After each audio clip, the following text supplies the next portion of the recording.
to the end of start of class, and let's carry on. So guys, we have here one.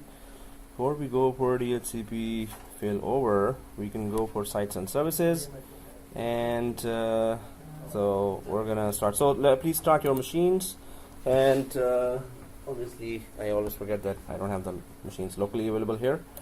So I'll simply pause. So we will do Active Directory sites and services resume. So the light is okay or not okay? We need to get more sleepier, right? No, just kidding. It looks a little blurry. And sites and services, yay! So here, which one is the bigger one? Yeah, I can go to mod.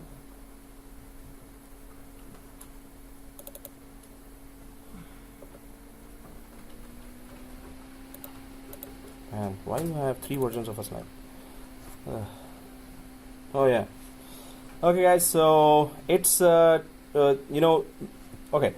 7-740, we did a lot of labs, right? So failover clustering, Hyper-V and everything, majority of them are exactly same as 2012. They have to come up, Microsoft has to come up with newer operating system, whether they have everything new or not, right? Some of the things are new, a majority of the stuff is all the same, right, as 2012. So hence the Windows Virtual Operating System, this is the slide for actually operating system in Humber that I teach, and Active Directory stuff, Active Directory sites and services stuff inside is exactly the same. Domains and trust, everything is same. Forest trust, child domain, and tree domain, replica DC, everything is exactly the same as 2012. Even it's exactly the same as 2008. But now we give a label 2016, right? So here, first of all, what we are planning to do here is, of course, if it is sites and services, so we need to check, we need to create 6 fake sites there, and that's a good thing that it doesn't actually discover that is there a site there or not. It lets you create that site inside Active Directory sites and services. But if it was a production environment, that's exactly what you have to do. But in your case, in production environment, you will have an actual site to connect to. But how do we do that? What are the things that we need to understand in Active Directory sites and services? That's what we need to know. ADDS replication overview, configuring ADDS sites, configuring and monitoring ADDS replication. Oh yeah, we need a child domain. But even if we don't have it, it's okay. I need to talk about one portion of the Active Directory sites and services. So when you talk about sites and domain controllers, one thing comes to mind, and that is replication, right? So across the sites you have replication. Yes, exactly, that's what I'm talking about. I don't know what we're talking about, but anyway. So oh, congratulations, and hence Popeye's. So okay, no lift. So let's go ahead. No, she's just happy. I know. She was just laughing, going. So okay, so here now lesson 1 always okay, no, that's not that lesson. So guys, there's one statement that I wanted to make, actually 2 statements here for the Active Directory sites and services, and let's see if you can understand and tell me or figure that out right away. So and this we talked about before as well. One site can have many domains, and one domain can have can have many sites. That's one thing. And of course the second thing is that within LAN, DCs talk to each other every, and within WAN, between WAN, DCs talk to each other every exactly 45 seconds up to 1 minute, 45 seconds up to a minute, and here 180 minutes. So we're going to configure that now. This is something that we have to understand. and how to configure and what are the best practices for the production environment and how you would configure that. So we're going to talk about that. Everyone agrees to this statement, or can anyone tell me what does that really mean? One site can have many domains and one domain can have many sites. Easy, right? It's like this building. Each class could have a site by itself, and they are belong to one domain. Kind of. If you have one domain, you basically can have multiple different child domains of the separate sites. You guys are kind of correct, but I need to remove that kind of. You need to be exactly correct. So one site can have many domains. So what is a site, first of all? Define site. Location. Physical location. Physical location. So one site can have many domains, right? So that means this one site here, this room could be parent domain, Netplus domain.local. We can create a domain and join these computers to the domain. Then next room there are 14 computers there, so we can create a child domain there, right? Of the parent domain. It has to just detect that there's a parent domain and forest, then it will create a child domain. We can create a child domain there within this site. And the third room, another child domain, and the fourth room, another tree domain, suppose. So one site, one physical location can have many domains, right? Multiple domains. So the example would be like this, that one site can have many domains, right? Do you understand that? So one domain can have many sites. What does that mean? Example for that. So how would you say that in an interview? One site can have many domains. One domain can have many sites. Yeah. The company has a different branches, which are physically separate. And how are they set up? But they're all under the same domain. Exactly. Yes. Exactly. Replica DCs. What we did in previous class. So definitely, as you guys said that you have one domain, Netplus domain.local, and all other sites just have replica DCs. We are okay with your policies, master. It's kind of that thing, right? So if they want their own policies, they need to have child domain or tree domain if they want a separate name and a separate policies as well.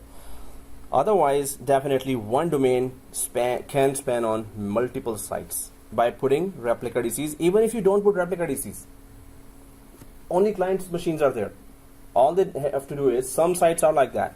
Not some, huge amount of sites you will see if you go to different companies, that they have small branches. They don't even bother to put local domain controller, GC, DNS there. So they have redundant, very fast WAN connections, and the clients just log in.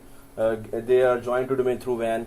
They are logging in from authentication, getting authentication from through WAN. They're getting IP address through WAN. So everything is over the WAN. So that is also possible. So definitely this statement we understand now, right?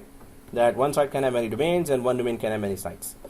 Okay, and DCs talk to each other every 45 seconds up to 1 minute, although they talk to each other right away.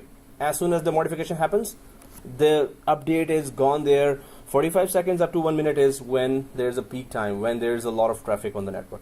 So they try to, it's not like if you create one user here in the domain controller, so it will first wait, okay, 45 seconds, it's not then, oh, I'm not sending any update. No, now 45 seconds, okay, let's send an update. It's not like that.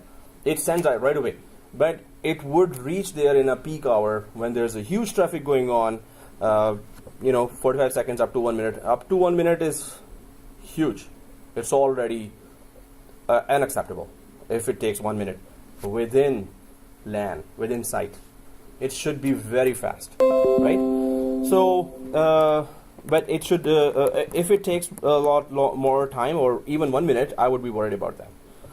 So, okay guys, let's go ahead a little and talk about the rest of the stuff. So we're going to create 6 sites there inside that directory, sites and services. But before that, let's just have our domain controller available. And even before that, so we can just start the lab so we can just discuss everything else. So whatever our plan is, that we're going to have a child DC here, or not child DC, seriously, replica DC here.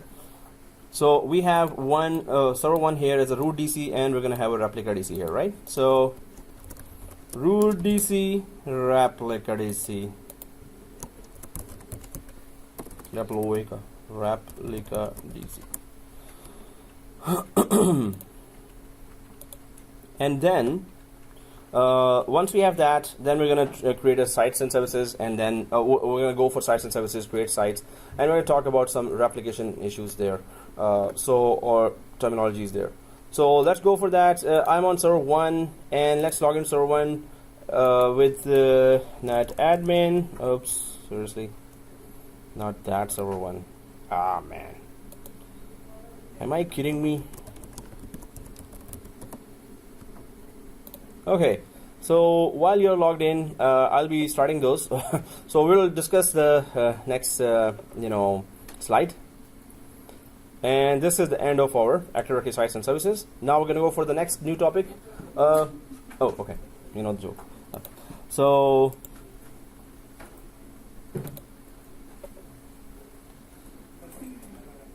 let me just start them, and then at least we discuss. So Active Directory has partitions, and why those. What I will ask you is why there are partitions for Active Directory.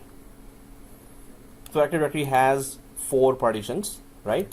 Why are the partitions there? That's the question to you. Let us see who answers me. And I'm just going to create a diagram after I start those machines. We don't need a client. So The applications partition. there's the application partition. What else? While I'm doing that. Yeah, sorry. Network. Okay. Oh. So, yeah. There's a ADDS partition, and see this, guys.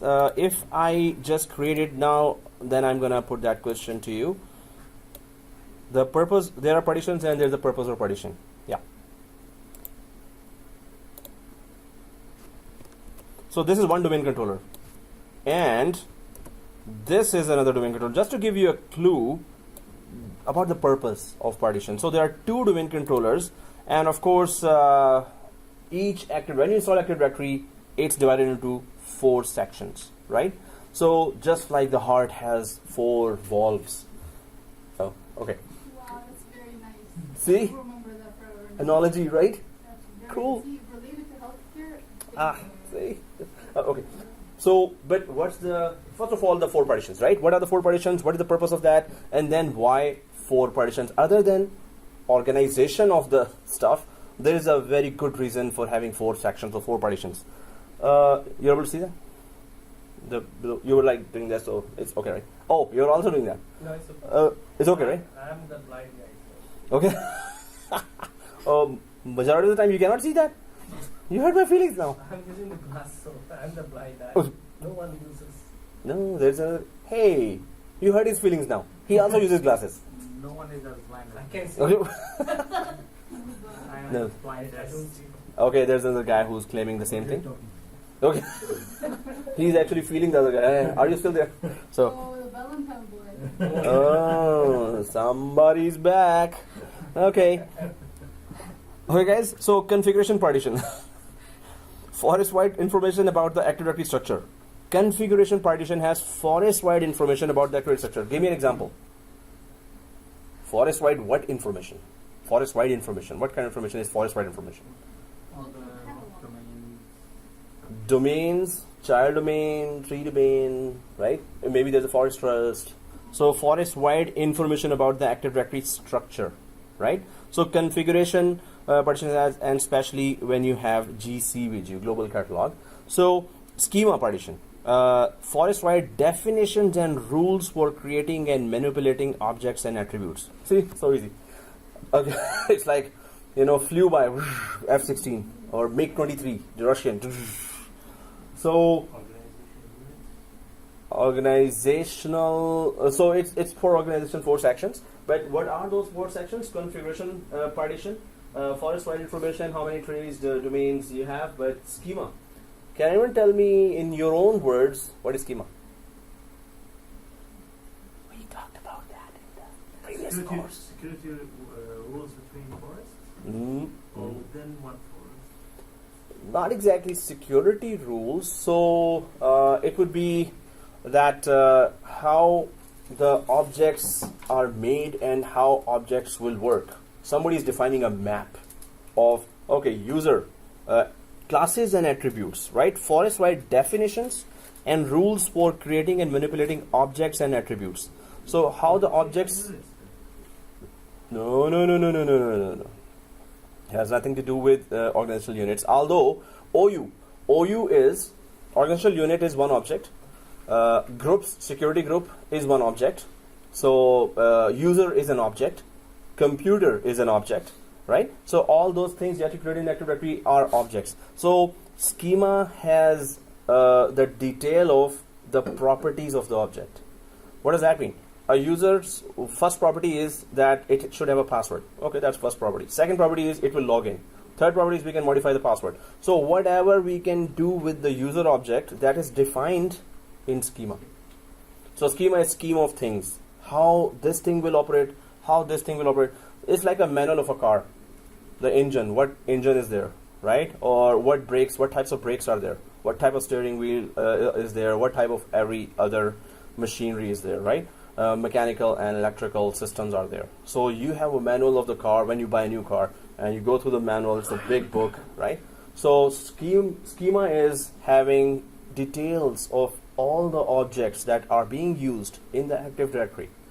OU can be used for organization of the, suppose sales OU and so what OU contains is users, computers, and child OU, right? But OU, we can link group policies as well to OU. Security groups are used for if you want to give access to the member of the groups to remote resources. So security groups are used for that. So that is all defined where? In the manual, in schema, right? So schema, okay, one question that was asked to me in an interview, and that was a senior admin, and I was like scratching my head. So the question was that if an end user, and I went through that in that FISMO lab. So if schema role holder, suppose schema is installed on a domain controller, there are 5 FISMO roles, right? So schema role is installed on one domain controller, other 4 roles are installed on other domain controller. So on one domain controller there is only schema role installed. If that domain controller is down, will the end users be affected right away? You're saying no? So no, yes. So if the schema role holder domain controller is down, schema defines things. That's what we know. Schema is the manual book for all the objects in Active Directory. Oh, users will work this way, computer will work this way, computer will be joined to domain, computer can be deleted, and oh, that's it. Okay. So if the schema role holder is down, end users will be affected right away or not? You're saying no. Yes. You're saying yes. No.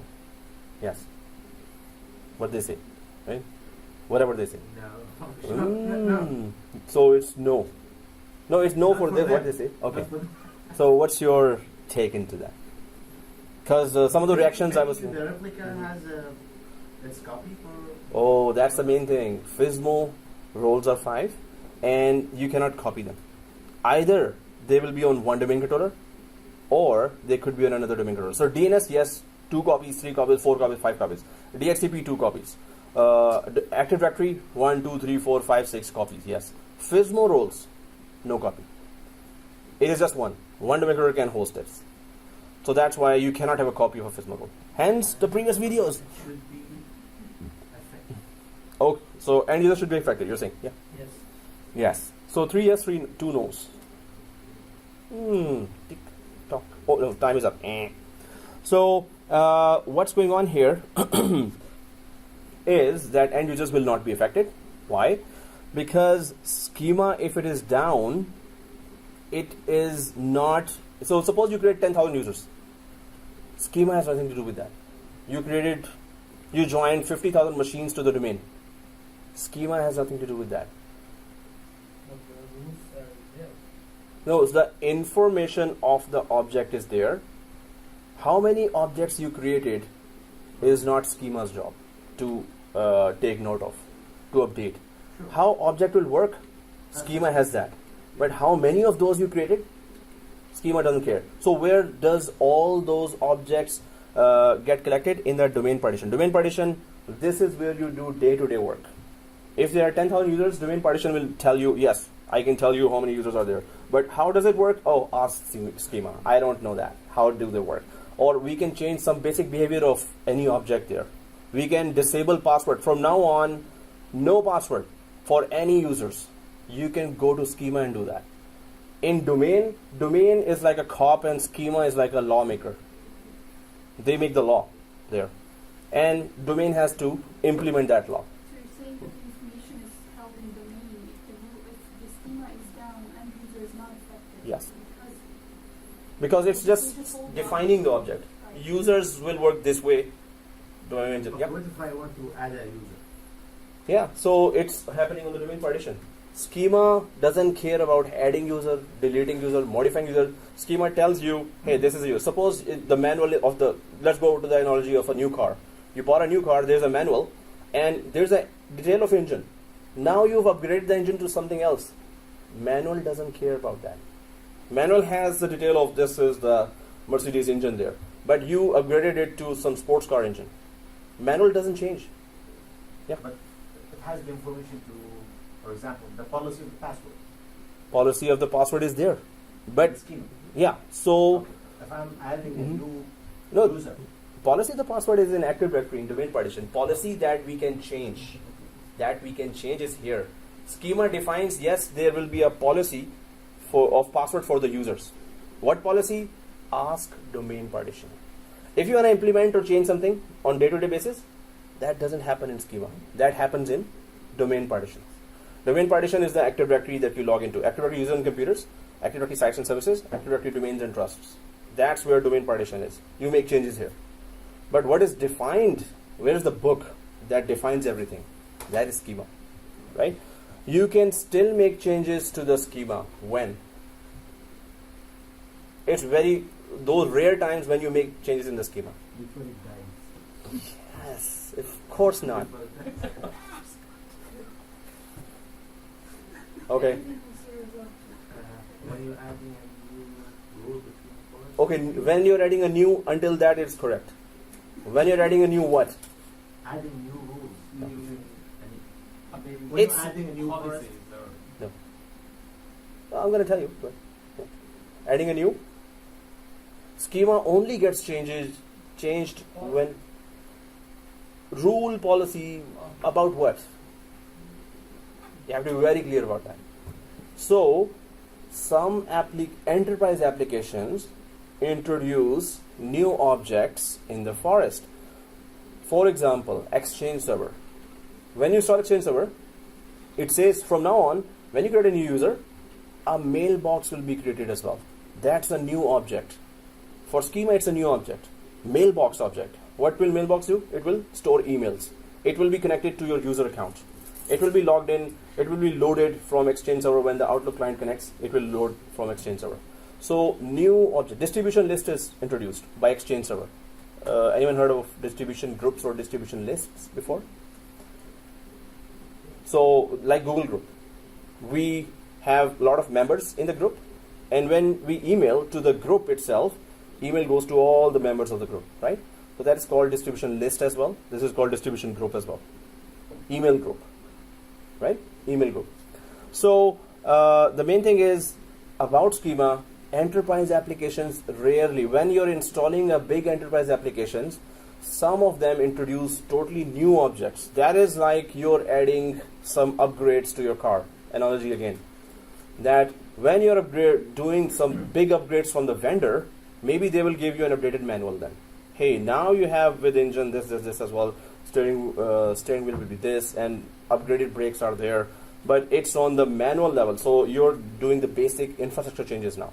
So it will be in the updated manual. So enterprise applications, when they install, they introduce some new objects that were not there before. Users were there, computers were there, OU was there, security group was there, but mailbox was not there, distribution list was not there. So that from now on, suppose you create mailboxes for 10,000 users. That is where domain partition will keep a check on that. But how mailbox will work, that object is introduced in schema, right? So scheme of things, how each object will work, but how many of those you create is not schema's job. That's where the third partition comes. Alright guys, so domain partition, information about domain specific objects. What we talked about. Users, OUs, security groups, computers, and whatever objects are there, right? For example, users, OUs, security groups, computers, printers you can add. So all those objects that you introduce and what you do day to day is happening here, domain partition. So this partition is the busiest one, right? Domain partition is the busiest one. You're doing day-to-day changes there. If anyone is doing a search across the forest, this is happening on configuration partition as well, right? So what is application partition? Forest-wide search, like some user is sitting in New York branch and is searching for a printer in Toronto. So that printer is an object in Active Directory as well. If you add there, so then it will, or it's a user is searching for a file server. So file server name is Tor FS1. So user in New York will search that. It will go to the GC, and GC will search for the user and tell, oh yeah, it's in Toronto, FS01. Tor FS01 is actually in Toronto, and then you will find it and access it. So what is application partition? That kind of is, self-explanatory maybe. Application partition is it's inside Active Directory, and it's having information about those applications which are totally integrated with Active Directory. Give me one example right away. We are using that right now, that application. One application right now in our networks is totally integrated with Active Directory. And its information, it's a third-party it's not a third-party application, but it's a separate application other than Active Directory, whose information is inside the application section of the Active Directory. So whatever application is totally integrated with Active Directory, its information is available in the application partition. Exchange server, if it is there, yes, it totally integrates with Active Directory. If something wrong with Active Directory, it will affect Exchange server as well right away. So its information can be in application partition if it is there. Right now we have something that you need to point out. We have something installed here right now in your networks that whose information is in application partition? No, inside the virtual machine.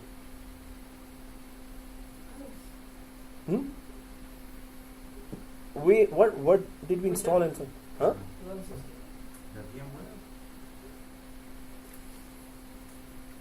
So okay, on top of operating system. Now I have given you a bigger clue.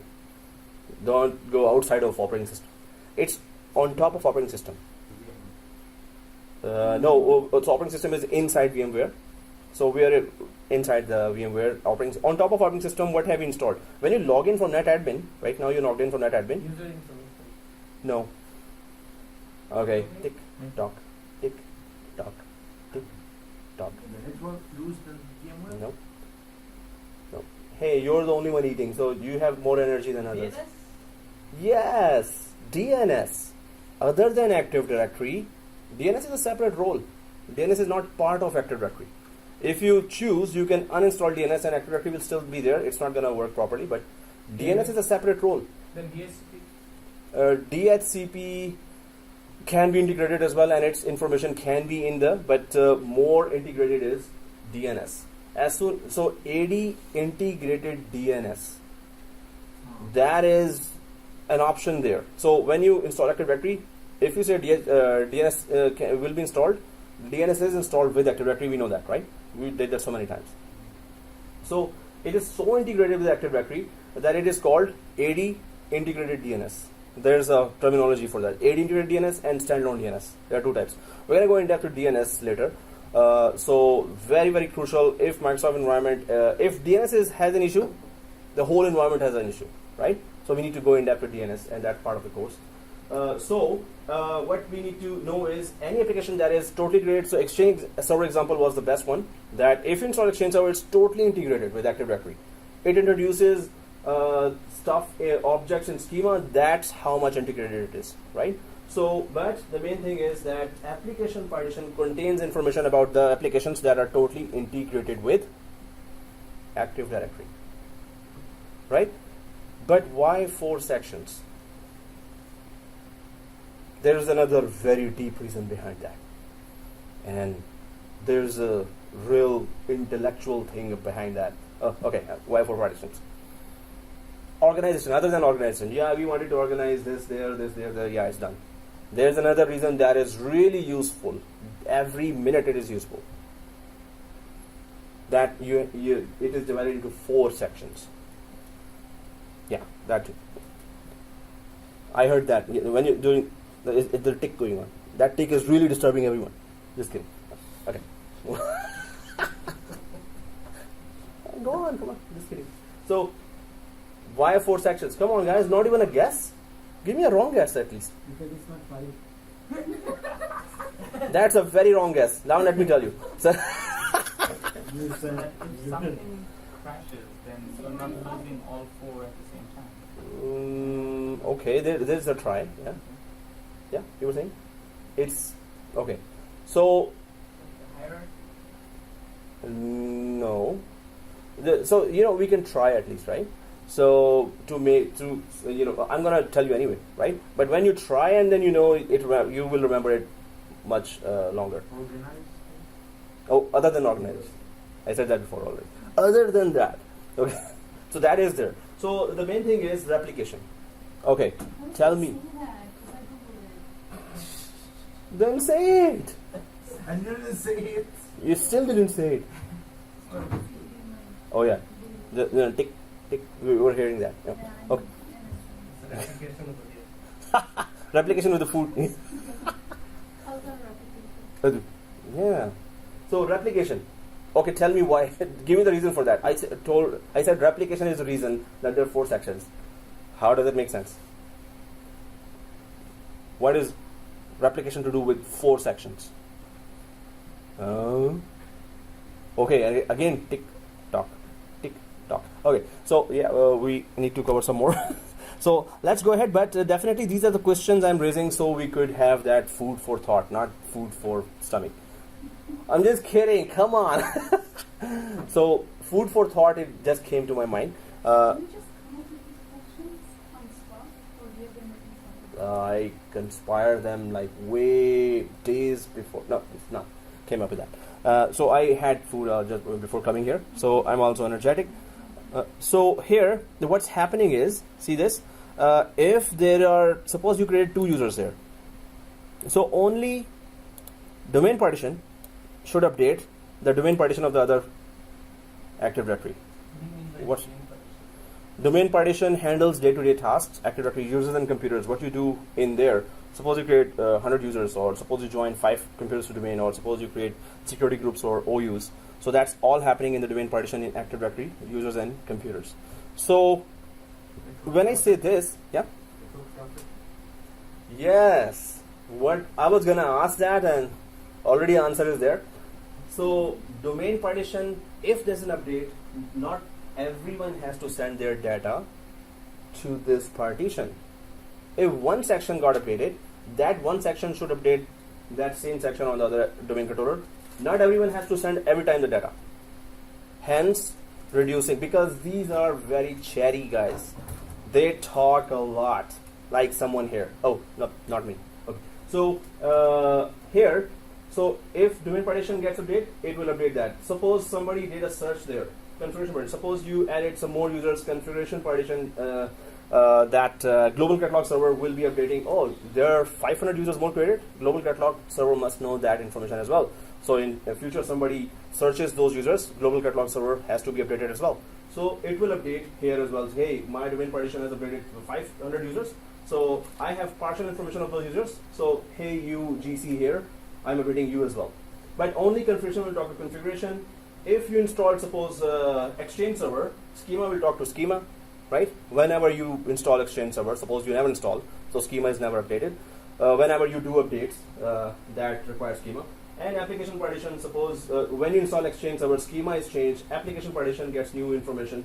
So everything gets, whichever section changes, only that section sends information to the same section in the other domain controller or controllers. In large organization, there are 10, 20 domain controllers there. And then domain controls across the sites have to be updated as well, every 3 hours. So only domain partition level, related changes will travel over the WAN.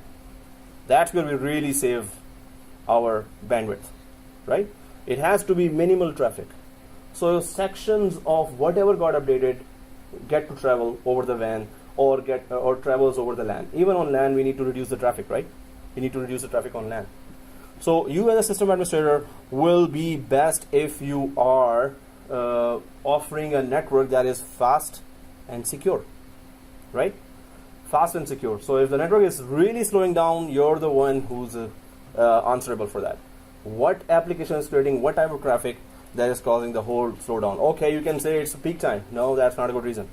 Still, yeah, it is kind of a good reason, but you have to know exactly as a fact this application, and these many thousands of users are using the whole network, so that's why we are slow. But maybe our switches and routers or switches and Ethernet cables, they are slower, and you need to upgrade the switches to 10 gigabits per second or cables to Cat 6e, sorry. So you need to have keep an eye on all those factors that are, yeah. How do you know that load on the network? Oh, monitoring. Monitoring applications will tell which application is using how much of the bandwidth of, yeah. Inside Windows? Inside Windows, okay. There are monitoring applications for that too. Even there is a monitoring enterprise application called SCOM, right? SCOM, everyone heard of that? System Center Operations Manager. Its only job is to monitor the whole network. It is made for that. SCOM, SCOM. And there is a separate course for that. And when I was in a bank or when I get a contract with some institute, so SCOM normally, many of the institutes have SCOM as this is a Microsoft Enterprise Monitoring application, SCOM. So there are jobs for that, but not many, because there are many other monitoring applications other than SCOM that can give you proactive monitoring and alerts. But anyway, you get to know Windows alerts from there. So guys, we get to know that, okay, there are 4 partitions here and in the Active Directory, and each partition will be sending each other the data when there is any update on that particular partition, because we need to save. So the main idea behind this is we need to save bandwidth. We need to save bandwidth, and that's it. So that's why whichever section is updated gets to send that update to only that section. Others stay quiet. So your network is available for other third-party applications. Suppose it's a hospital. So you have hospital applications that are chatting to each other, that are updating each other, right? Across other hospitals as well. So that's already using a lot of LAN. Then your DNS traffic, then your DHCP traffic, right? So all kind of traffic is there over the network. So whatever you can make less is better, right? So the network could stay fast. Okay, guys. So yeah. When are those 4 sections being used in a daily situation? In a daily situation, schema may be used whenever, maybe in 1 or 2 years once schema is used. So schema hardly being used unless you are introducing some new objects. Other than that, and that happens maybe in years. So configuration daily. You have a GC there that is working, a global catalog server, and this is helping for forest-wide search. So searches are going on across the forest in child domain, child domain. People are searching across the forest for any object in another domains as well, right? Okay. So whenever a user made a search, that's configuration partition is being used. Okay. The others? Domain partitions. So it depends on the users. Exactly. And their job. Configuration partition depends on the users and their job. User logon is going on, that is also being handled by that as well. Okay. Domain partition is administrator. We administrators are doing that. How? Create a user, modify a password, join a computer domain, and create OU, add a printer, create security groups, modify security groups. That's our daily job. That's happening. It's less So than the configuration. yeah. So The configuration section is the most crowded one. Most crowded would be both configuration as well as domain partitions. These two partitions are the most chatty partitions, or they create a lot of traffic. Normally in domain partition, so most will be yes configuration. Then the second most would be domain partition. Let's say Mhm. you have a new printer Yep. that has not been introduced in the network yet. Mm-hmm. Still working on it. When it is that a configuration? That's when it's introduced. Normally its A records are just created in the DNS. Then DNS is integrated to Active Directory. So Active Directory helps DNS to replicate its information too. Suppose you added the A record in server 1. Server 2 also has a DNS. So server 1 will have the A record. A record means name and IP of that. So that A record will be replicated on server 2 DNS as well. That much is happening regarding the printer, right? So that's why domain partitions are not very chatty about printers, but everything else, OU, users, security groups, that is happening every day. For a large company, medium to large company, that's happening every day. For small companies, maybe you create users after 6 months, some more users, otherwise you don't touch it. Or modification to groups and OUs, that's going on more. Like I know printer is there, Yeah. and you want to add a user or remove the user. Yes. That's in the domain level. Yes. It's on a daily basis. But it, Yes. So printers using, so users permission on the printers. exactly. So users, Printer yeah. is not a, like it just got introduced. Like, Mm-hmm. like, Yeah. what level is that? Like, is that in, So it will be, the change will be happening here, but when you add users to the printer, so when you introduce a printer to the domain, you're actually introducing the A record to the DNS. That's the only thing. Guys, can we join a printer to domain? What? Can we join a printer to domain? Printer? You know, we join Windows 10 to domain, we join no, server 10 to you domain. are joined to the domain. You have access Yeah. to So that's what I'm saying, that we cannot join a printer to it. Printer doesn't join. So what we do, we just create A records of printers. Okay, so by name you want to access printer, but how Active Directory interacts with the printer? As you said, that we can go for print server. So print still, printers have to be added to the print server by being searching there and installing the driver there, right? So interaction with Active Directory and domain partition with printers would be that you create an A record, you also add that printer to the print server as you said, exactly. And the third thing is when your Active Directory users are being given permissions and some are denied permissions, especially when you give permission to suppose sales security group, right? So sales security group has suppose 200 users, they all need access to that printer. So you just add that group, now Active Directory is interacting with, so that change, domain partition will send from here to there as well. That my sales security group is having access to a printer, so that's a modification in the group as well, right? So group is added, users are given permission, so that's the interaction. So as soon as you introduce a printer, the main thing would be you add it to a print server and create an A record for that. So that is all happening in domain partition. And the If the- application layer, Mhm. is it more crowded than the domain, or- Application DNS related, if any suppose Exchange server is there, right? Yeah. So Exchange server's information will be in application partition, but it's not that chatty. Once you've introduced Exchange server, its information is there. Unless you upgrade the features of Exchange server, it has nothing to update here in application partition. So if there's emails coming and going, application partition doesn't have anything to do with that. Emails coming and going with Exchange. That's Exchange server side of stuff going on. When you have introduced something from Exchange that has to affect Active Directory as well, then application partition is triggered as well. Otherwise, it stays quiet as well.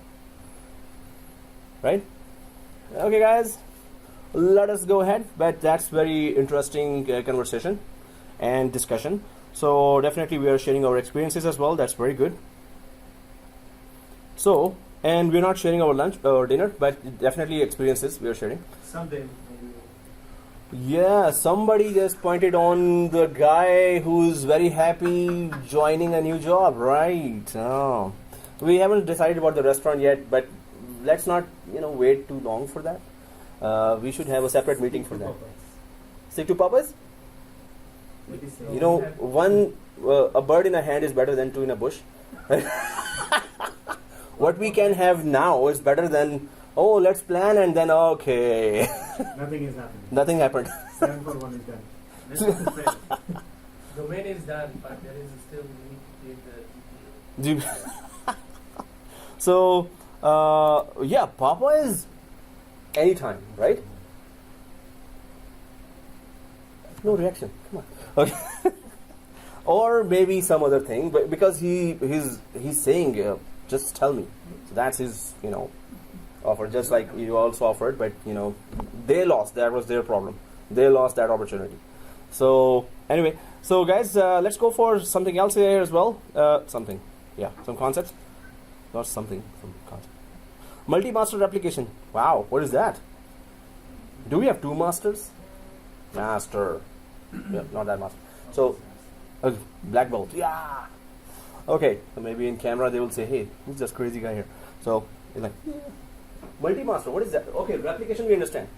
We do understand replication, right? Updating each other. Multi-master. So is there one master when, suppose there are 10 domain controllers. How does multi-master apply to 10 domain controllers? Multi-master replication, multiple sources are sending replications to each other. Multiple domain controllers are sending replication to each other. What does that mean? Now it should be simple. Really?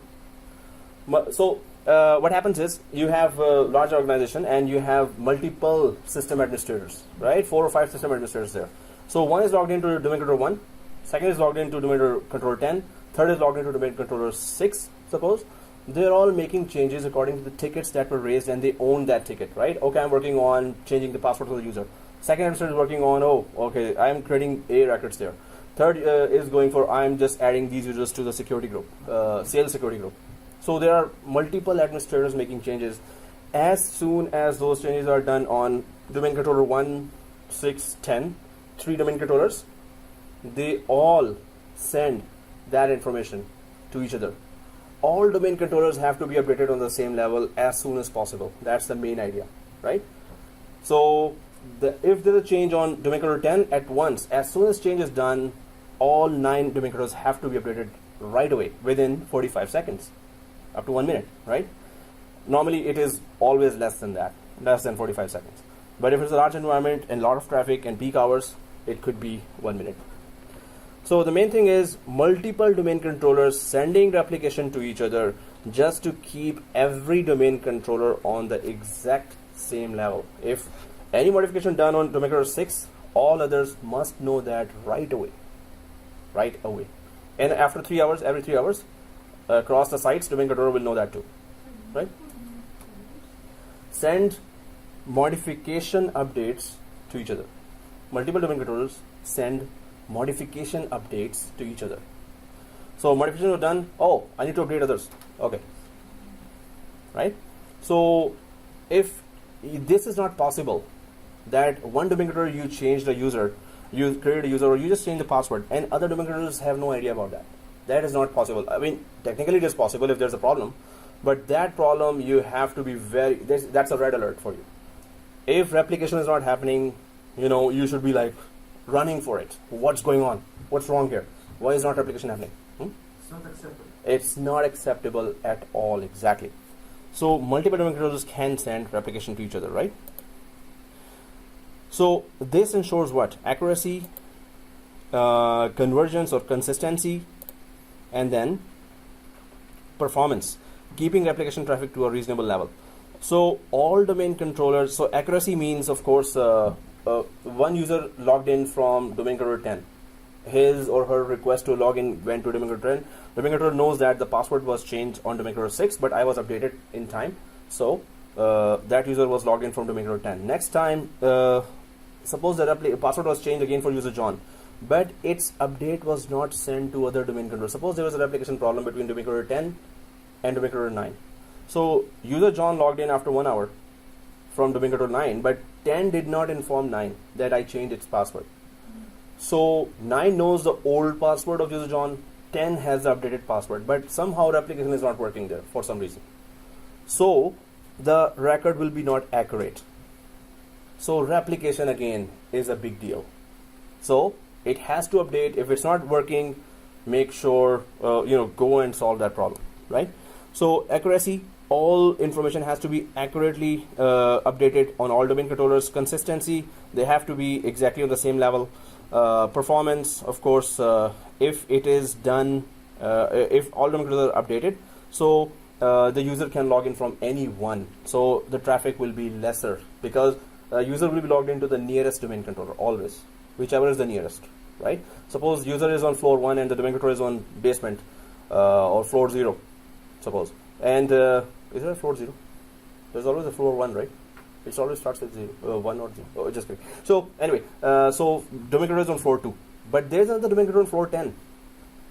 User will be automatically redirected to, so user logging in, authentication request will not go to floor 10. Whichever is the nearest domain controller, it will calculate that and it will send it to the nearest domain controller. Hence the traffic is not increased. It is, the performance of the network is still perfect, right? So this is the same for, suppose you have branches here. There's a New York branch, there's a Toronto branch, there is a London branch. Oh, so which city is nearest to Toronto? London or London, Ontario, London? So whichever is nearest, suppose you don't have local domain controllers, so automatically it will go to the nearest domain controller. Who would do this process? Choosing the nearest. Automatic. Active Directory sites and services. Replication checks that. First replication goes, everywhere. Then it calculates the distance and then it says, oh, okay, now I know. Next time it is. So now you're going to see the mechanism inside the Active Directory that tells you, that calculates everything for Active Directory and the client requests that are coming to Active Directory. So there's a mechanism that is coming in the next slides. So let's check that out. Here, so key characteristics of Active Directory replication include multi-master replication that we talked about. Pull replication. What is that? Pull replication? You pull information, a domain controller that has lesser information from the domain controller that has more information. So if the first domain controller discovers, oh, that domain controller has 2 users and I don't have that, so it will do a pull replication. Hey, update me, man. What's wrong with you? So how would the other domain controller know that the 2 users were created on the first domain controller? How would it know that? Somebody has to tell him. Talk. So the main thing is that it will pull when it knows that I have less information and that has more information, that other domain controller, right? So how does it happen? If I click further a little faster, oh, it's not here. So it's in, replication conflicts again, and version number, timestamp, and server quit. So when the domain controller, first domain controller has lesser version number than the second domain controller, the version number increases, or a set of numbers increases as soon as you introduce an update. So if one domain controller is on 2340 number and the other domain controller is on 2339, one number less than 40, right? So this triggers a, hey, I need to be on 2340 as well, right? So there's a file with a specific name or version is created whenever an update is happening. Exactly, and that happens in DNS as well. That as soon as you make a modification, there's a version number increase. That version number exactly has to be same in all domain controllers, right? That means the size of this folder is going to be No, this is very small information. But the main thing is version numbers. Oh, his number is more. This means some modification is done there. I need to be on the same number. Please give me that information. Pull replication, right? Do we understand that? Just say that. Oh, okay, yeah. So what? Laptop is listening or you're listening? Okay. So can we take a break? That was the main. No? Oh, okay. So, oh, he didn't do that dangerous sign. That really scares me. There's still some time to do this. Right? They still awake. Oh, stay awake. He's still awake. No, today he looks fresh. I don't know. Exactly. Did you not go to office today? Oh, just kidding. So, no, sometimes you're like, oh, okay. Talk later. So, you report it, but, okay, no, just kidding. Yeah? What's that? What's your name? It's Mr. Sabah. Salah. Could you say, so there's a file? This is something about File. full So- application. Yeah, whenever there's an update, a file is created with a version number that the multiple servers gonna check for that specific version and compare it to theirs. Yeah, exactly. Version number updates from, suppose there was a version number from 2, 3, 4, 5 was the version number after one user created. So updates to 2, 3, 4, 6. So what does that mean? So there were suppose 2,345 updates done already, and the version number is that one user was created here, right? As soon as one user was created, the number changed to 2, 3, 4, 6 now. The other domain controller is still on 2, 3, 4, 5. So it checks that, it gets that information. Oh, there's a 2, 3, 4, 6 pull. So pull replication is triggered right away, and the update is done, like replication is done, which is 45 seconds. Normally it is in seconds, right? Double stretch or okay. When do you Oh, that was not a stretch. Okay. It's not a stretch. Oh yeah, it's like No, it's exercise. not. Okay, what to? That's even better. when you're Okay. saying there is a file created, is Mhm. there like a file that we can see it is somewhere created, or it's It's information updated within the ntds.dit database. This is still just one database where everything is going on within the Active Directory, right?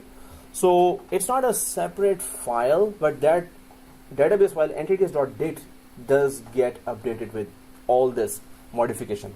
But there's no separate file for version maintenance. It's not a log file. It's not a log file, Okay. right? So So whenever a server Mhm. gets updated, Yeah. should we send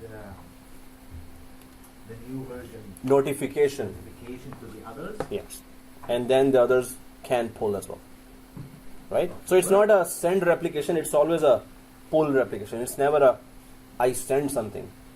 It's always a pull replication. Others discover and pull. It's not I have an update and I will send. It's not that. So all of them monitoring all the others? Yes, they are in constant communication with each other through sysvol folder. Hungry starving people. Exactly. Let me just show you one example of pull replication. We can do a manual pull replication as well, right? Where? Oh, yeah, we discussed that. Oh, we don't have a replica DC. Guys, do we have a replica DC? I wanted to show that, but we know where. We know where to do a pull replication. Can you tell me where? If you can just give me the steps. Suppose you're giving an interview and you remember those steps. Okay, I go there and there and there, and then I can do a pull replication. Anyone remembers that? Pull replication was done in, I can give you a hint. Hmm? No. Well, either it is domains and trusts, or it is sites and services. So Active Directory domains, huh? What about the users? So they don't have that portion which I am asking about. Where is the pull replication? So if I go to tools and then go to Active Directory, sites and services, right? I think none of us have replica DC. Anyone has replica DC? No, we removed it. Yeah, we removed it. Sorry. Snapshot. No, we can. We still need to install replica DC that I was requesting at the start. So we should. But where? Can you tell me, refresh my mind, how you check this? Yeah, that's where I was going right now. So it is here. See this? Active Directory sites and services inside your server 1, Default first site. and then expand that. Oh I yeah. have to. Oh, I have to as well. Guys, don't we all have two? No, the second one, if we uninstall the domain controller, if we uninstall Active Directory, it doesn't go away from here. So server 2 name has to be manually removed from Active Directory sites and services. If you uninstall Active Directory, it does not automatically get removed from here. It does get removed from Active Directory users and computers. It doesn't get removed from sites and services ever. You have to come back here, right click and delete. Why it's not? Welcome to Microsoft. They should Microsoft. have a reason, a logic for that. They're Microsoft. Welcome to Microsoft. Let's blame on that. No, I was too lazy to discuss, see that reason, but I would Google it. But in production environment, same thing. We have to clean the mess whenever we uninstall a domain controller. We knew that Only in sites and services it will not be gone, but others it will be gone. No, from here, after some time, if we just ignore it for some longer time, it will be gone by that time. It will discover, it will try to communicate, then after some time, it will delete it.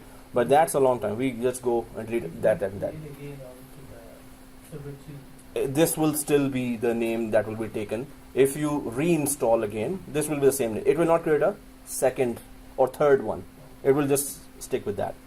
So, but that's not the reason that why it doesn't delete right away, right? So it is just here.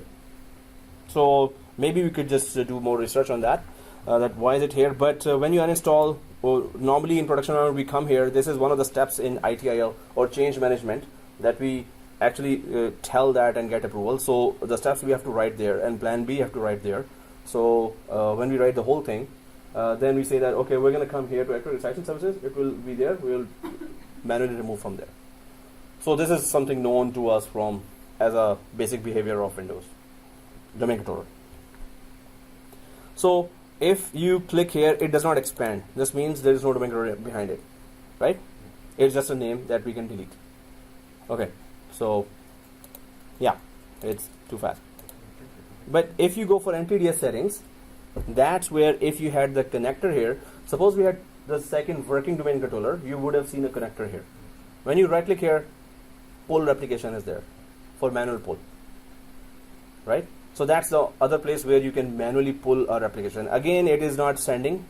In fact, in previous classes, I asked that if you right click here, is it sending information or is it pulling? So we all said, okay, there's a from server written here. From server means you pull replication information from here to there. So it's always pull. They discover, they pull. They discover, they pull. Right? And the discovery is done through notifications of sysvol. each one monitor their own. Exactly. So, okay guys, what is store and forward? When do you do store and forward? You're storing information. You're storing all that replication information and then you're forwarding. What is store and forward between domain controllers? How do they talk with that? Though there's only one case where they do that. And we talked about it just now. When I started two statements in the start of the class. So one of the statement actually shows that store and forward is happening. Within LAN, domain controllers talk to each other every 45 seconds. Across the LAN, they talk every 3 hours. Right. So now connect the dots. Only on WAN? Yeah, on WAN, they talk every 3 hours. I mean, Yeah. they send only on LAN. WAN. Yes. They store and forward. So they store for 3 hours all the updates that, as you said, there are two branches here, and the next terminology also comes here actually, which we will be discussing. But now the time is kind of condensed. Whoa. What? It's not 8:30. And you get a confirmation about cost. Oh, it's a confirmation for copy. Really? Really? Somebody is happy here. Okay. She's already. But you're the... Okay, so if you want to have a break, guys, before I create that very complicated diagram, this is the time. No, it's a very easy one. Let's continue. Let him take a break. Oh, so we work as a team. If you want to have a break, then then you can go and have a break and we'll talk. We'll study. What kind of team is that? Okay, guys. So I'll just create the diagram, and I will create those things while you take a break. So when you're back, I'll discuss that. Right?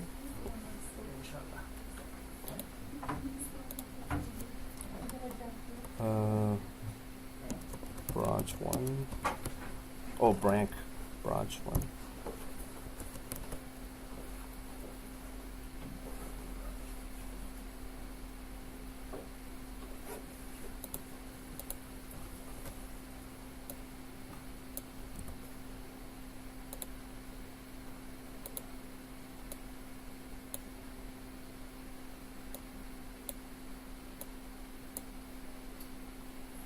So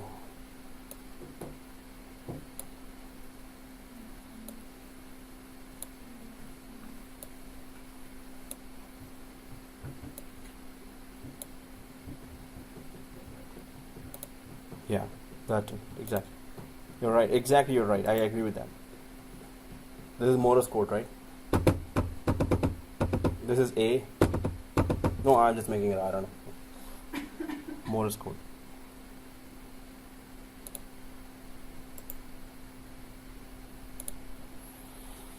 Oh, okay. And I hate studying all night. Seriously. Oh, I'm recording that. Oops. And no, it's resume. So, guys, branch 1, branch 2, we were talking about across the WAN store and forward replication. So, across the WAN, 180 minutes, right? 180 minutes. And it is store and forward, right? So, what is store and forward? So that when we were talking about still replication. Monday is wet snow. Okay, it's wet. If it was not wet, we would have cancelled. But that's okay. No, the cars will be slower. How many are coming from downtown? Yeah? Monday is too far away because even yesterday they were saying today is going to be a blizzard. Oh yeah. What blizzard? We just got Nothing. some dust, right? So Yeah. So see the ground conditions and then come back and start. So okay, guys, here. So if you're talking about that store and forward, so what happens is that there is another terminology called bridgehead server. So bridgehead server, right? What is it? Bridgehead. Head with a bridge. No, bridgehead server. So a server, head. No, it's bridgehead server. So what is the function of that? So first of all, these four are all domain controllers. Second thing, one of the domain controller is responsible for storing the updates of the local domain controllers and then waiting for 3 hours. Once 180 minutes have passed, then it is responsible to send that stored updates to across the WAN to the bridgehead server, waiting there to receive updates and waiting there to send its own updates back to this bridgehead server.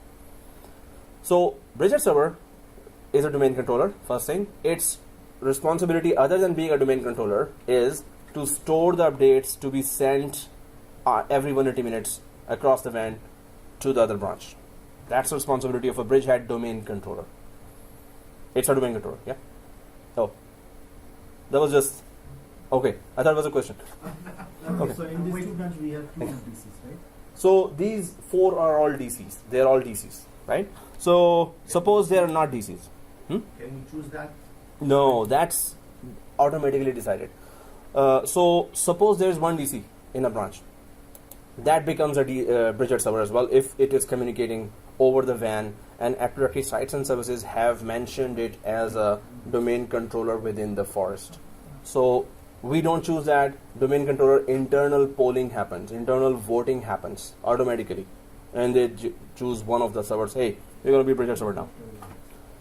So how can we recognize that, sir? As This- an administrator? So as administrators, you have to you can just check the monitoring application that which server is sending the actual Active Directory updates across the WAN. There will be only one domain controller that will be sending updates. So when there are updates going on, suppose there's a port, it's not suppose, Active Directory port is 338, right? 338 is the port which is Active Directory talking is going on. So if you have a monitoring application, you can just check that on that port which server is sending data from that port. That is the bridgehead server. What are There are commandlets as well. Yeah. What are the monitoring tools? SCOM. Main is SCOM. I use SCOM actually in Scotiabank. We were using SCOM, SCOM. But there is SolarWinds have a monitoring application. Anyone else using any other monitoring application that you know from third party? Monitoring, like couple of them, right? So there are many monitoring applications that you can use. Third party applications. There are long list of applications. But the big ones are SCOM. From Hyper-V, there's a very extensive monitoring application also called vRealize. That's the name of the application, vRealize.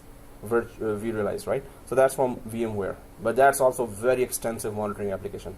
It's very productive. But SCOM really, really works fine. Perfect. It monitors all the servers, Servers, traffic. routers, switches, and whatever else, all clients, whatever traffic, wherever the traffic is coming and going to. All the packets. All.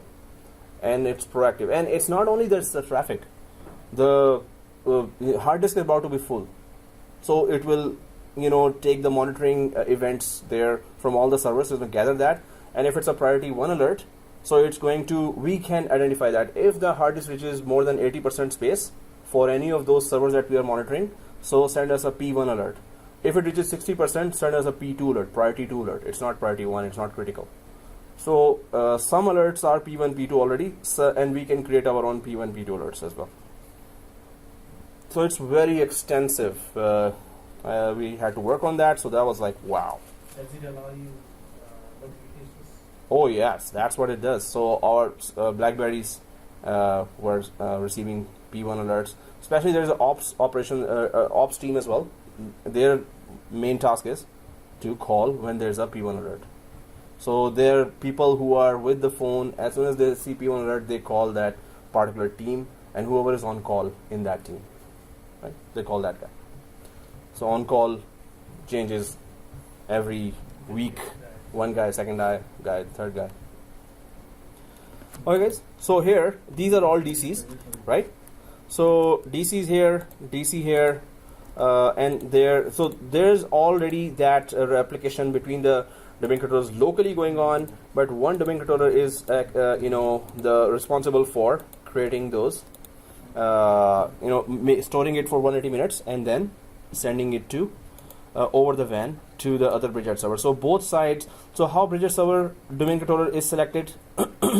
It is selected through internal polling. It is automatically selected by the domain controllers themselves. We are not going. So maybe there is some application, maybe there is some Microsoft has come up with some PowerShell commandlets that you can actually make that one domain controller specific to bridgehead server, but normally they decide themselves and let them decide best practices, let them decide that, because of they have their own analytics and their own thresholds for which domain controller should be the best to store and forward that application across the WAN to other bridgehead servers there.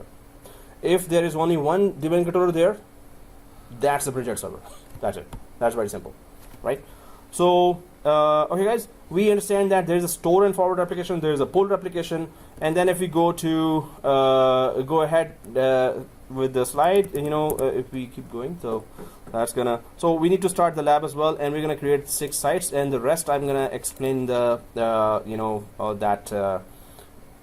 lab as well. But there's one more thing to know here, which is KCC, and that is knowledge consistency checker, right? That's very important to understand that there is some entity within the domain controllers that is making everything happen. That is the go-to guy that is doing everything in the background.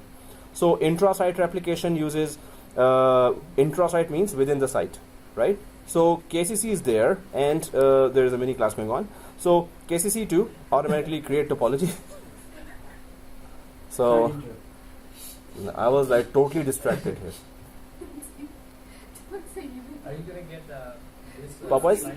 Oh, yeah. Jazz was suggesting that can we cut the Popeye is not Because who knows what's next? Who knows, the moon strikes the earth, and especially the North American region. Yeah. Actually, that's it. Oh shit. Yeah, that could be, but we just had a break. Just have of the bagel. I've been giving you And after having that kind of lunch, that's the third thing you're about to eat now. So, no, actually, I also ate. I had no idea that there will be Popeyes. Otherwise, I would not have.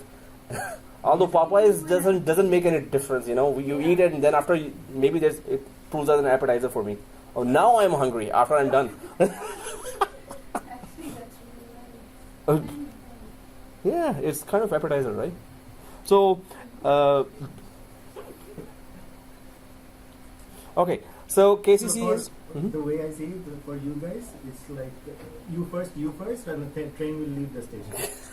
No, but next class, guys, we are ready to waste all the time. Oh no, we're ready to spend all the time with. It's gonna just flower the Yeah. Can't keep it, right? Can't keep the secret. So KCC automatically create topology. So efficient, maximum 3-hop, and robust 2-way topology. Now KCC is the go-to guy. What do I mean by that? Notifications in which the domain controller tells its downstream partners that a change is available, right? Polling in. So if there's a modification done, KCC goes and knocks the door of all the domain controllers. Hey, domain controller, there's a change there. Hey, next domain controller, this is all happening in milliseconds. Done, right? Already. But KCC, or knowledge consistency checker, is that service that is actually talking between the domain controllers and telling them, hey, there's a change, go update, pull replication, right? So KCC is that go-to service that tells the domain controllers that there's a change. It's downstream part that a change is available, right? Polling, in which the domain controller checks with its upstream partners for changes. Downstream domain controller directory replication agent replicates changes. Changes to all partitions held by both domain controllers are replicated. So KCC is that service that is running in the background, telling the domain controllers, triggering those.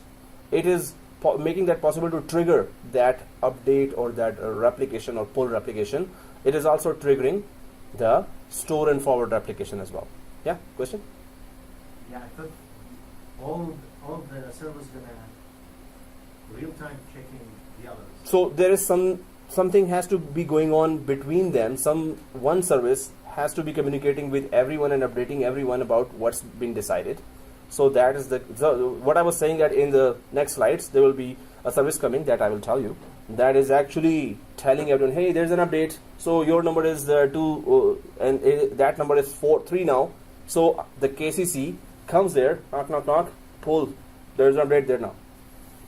So that KCC, or knowledge consistency checker, is that service that does that. And How else domain controller will talk to each other? then triggers on the same server that has the new update. No. So update happened. KCC will go to other domain controllers. See this? Maximum 3-hop. 3 hops mean up to 3 domain controllers it can go up to, and tell them, hey, there's an update. Get it? And 2-way topology.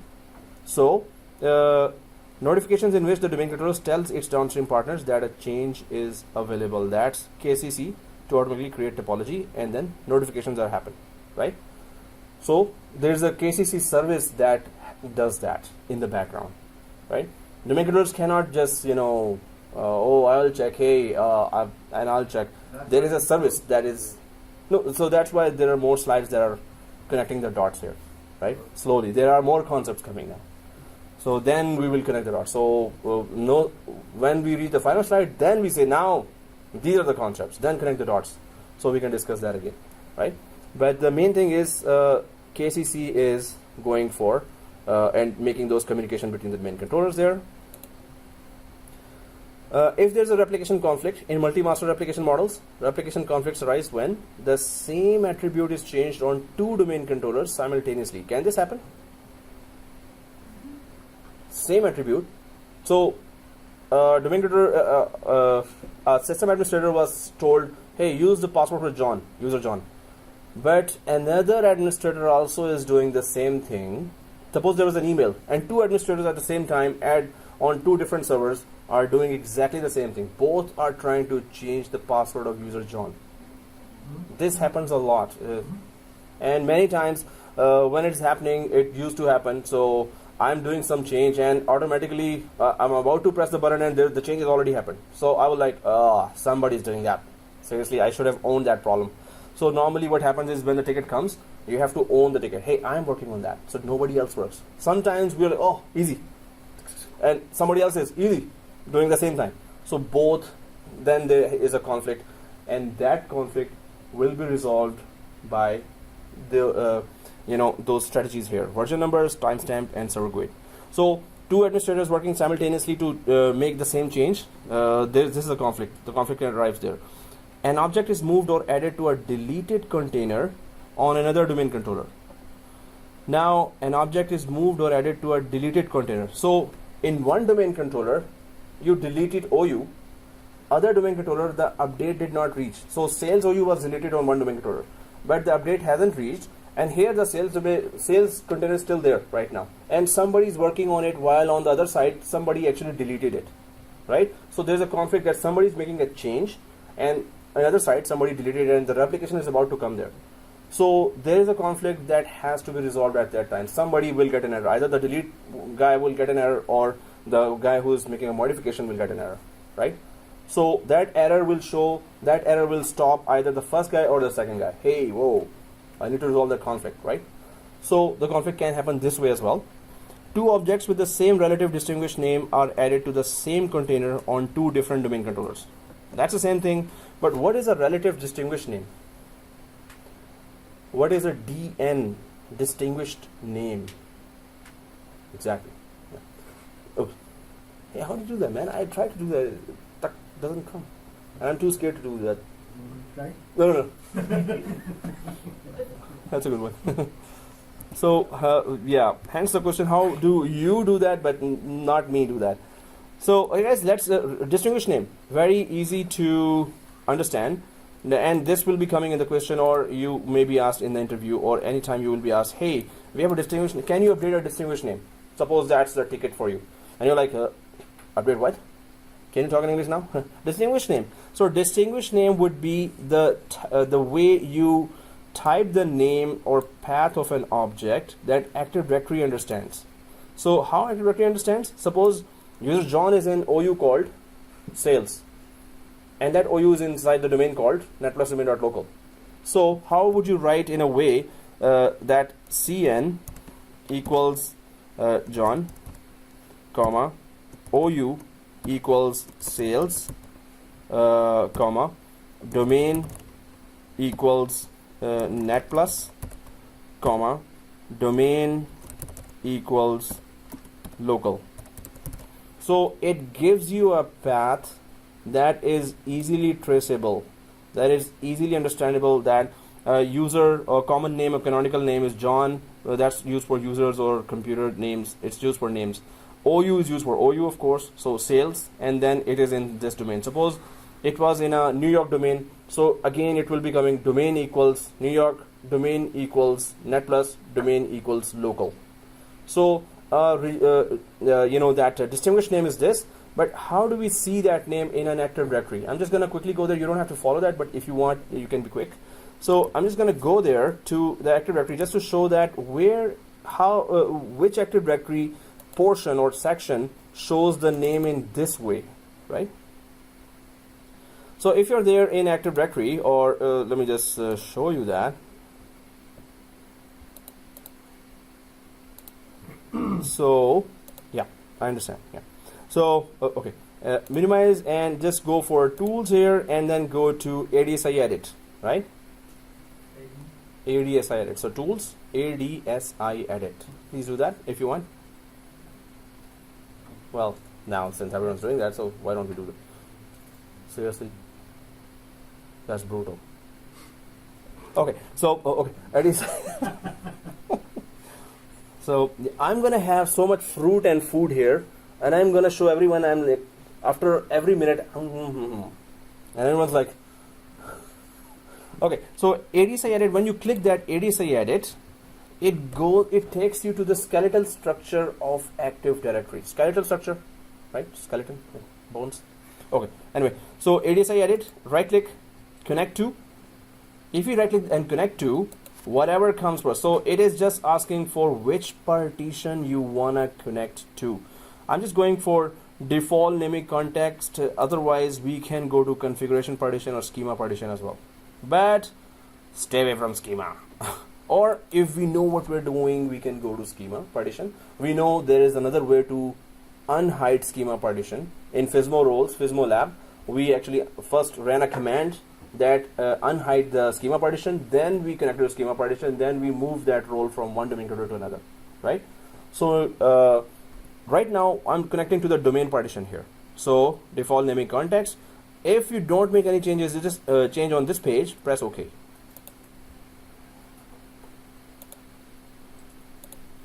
And you can see what I was saying there, that how the names are put there. This is called, there you go, distinguish name.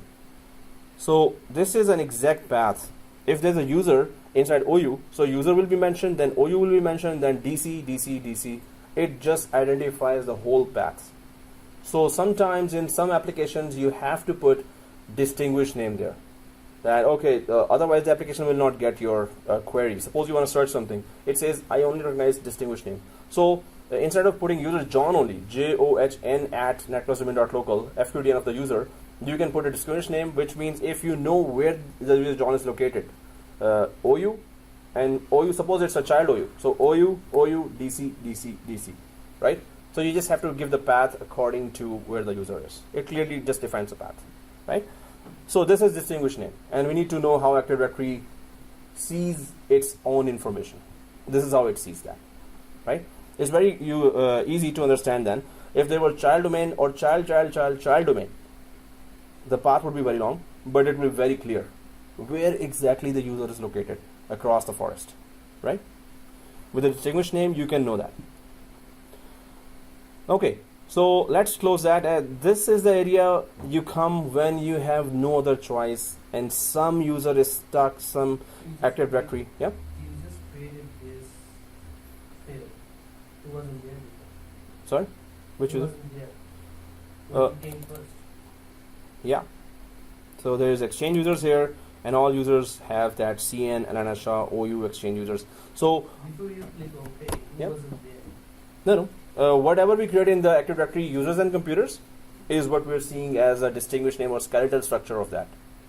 So in the background, this is how it is being created, but we create in a user-friendly environment. It wasn't there before, right? You connected to it.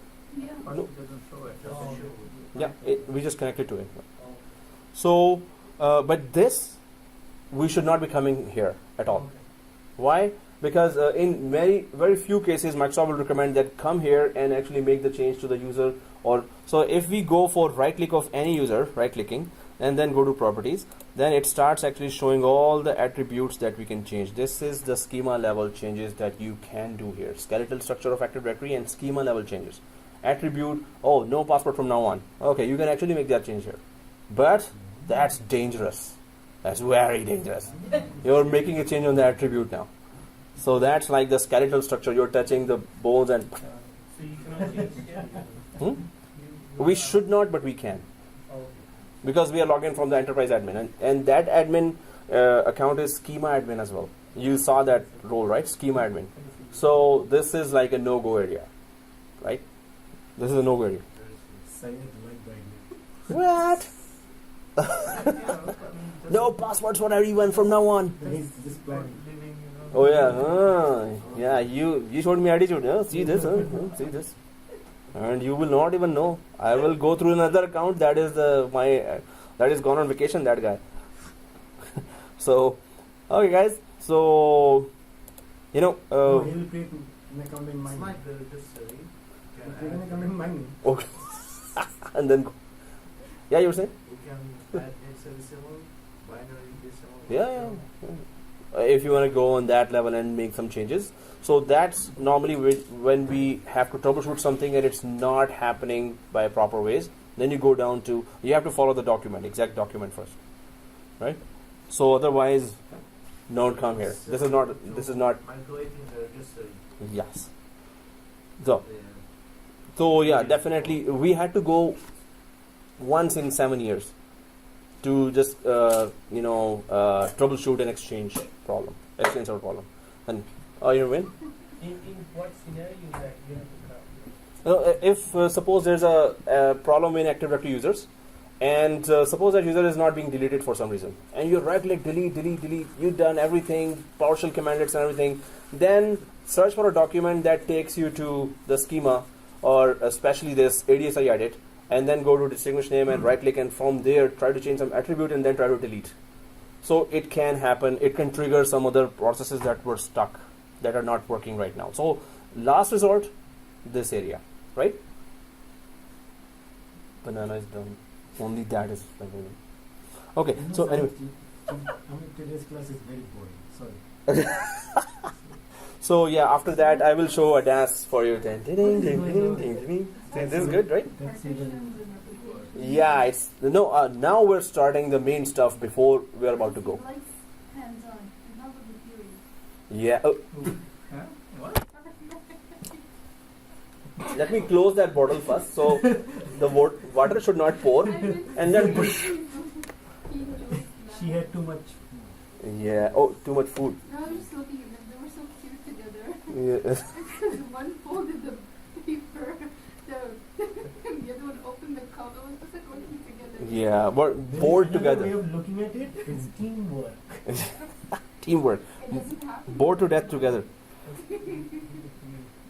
Yeah. This means one is opening paper, second is closing. You can say it loud so I can hear it too. Okay, guys. Yes. Lab time. What was that? Teamwork. Now I heard enough of it, I said something. and these guys are still, mini class moving on. So anyway, so let's go for the lab. Woohoo! Okay. So, okay, guys, let's go for the lab, and then we're gonna be discussing some more in ongoing class as well, continuing. But what I'm gonna explain in lab is, suppose I explain the slide that as well. Same thing, I will have to again explain the lab as well. So why don't we just directly do the lab and get the knowledge for that? But I'm going to upload the slides, all the slides. Normally I'm very forgetful, right here, right? So anyway, let's go ahead. So what are we doing in the lab? So this is our plan. I'm just going to take you to that plan where I have created, these pyramids. Maybe you've seen those pyramids in Mississauga as well. Right. So anyway, so we're gonna go to Active Directory sites and services. First thing. Now the main task is, okay, we have 6 more branches opening, or 6. So when we say branch, of course, that's for our understanding, but Microsoft calls it site. We have 6 sites opening, right? So if those sites are open, and suppose you have done that site-to-site VPN connection, and they're all connected to each other, now you can ping each other's servers from across the site. Now you have to tell Active Directory, hey Active Directory, we have 6 sites, and also what kind of connection is there, what kind of WAN connection is there between the sites, right? And what is the subnet being used in each site. We have to tell all that ourselves manually, the correct information to Active Directory, so it could configure, it could regulate that automatic replication after that.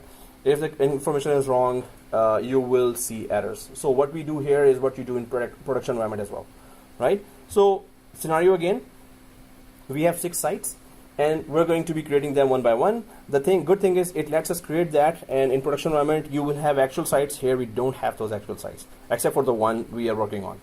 So let's go back to our Active Directory sites and services here.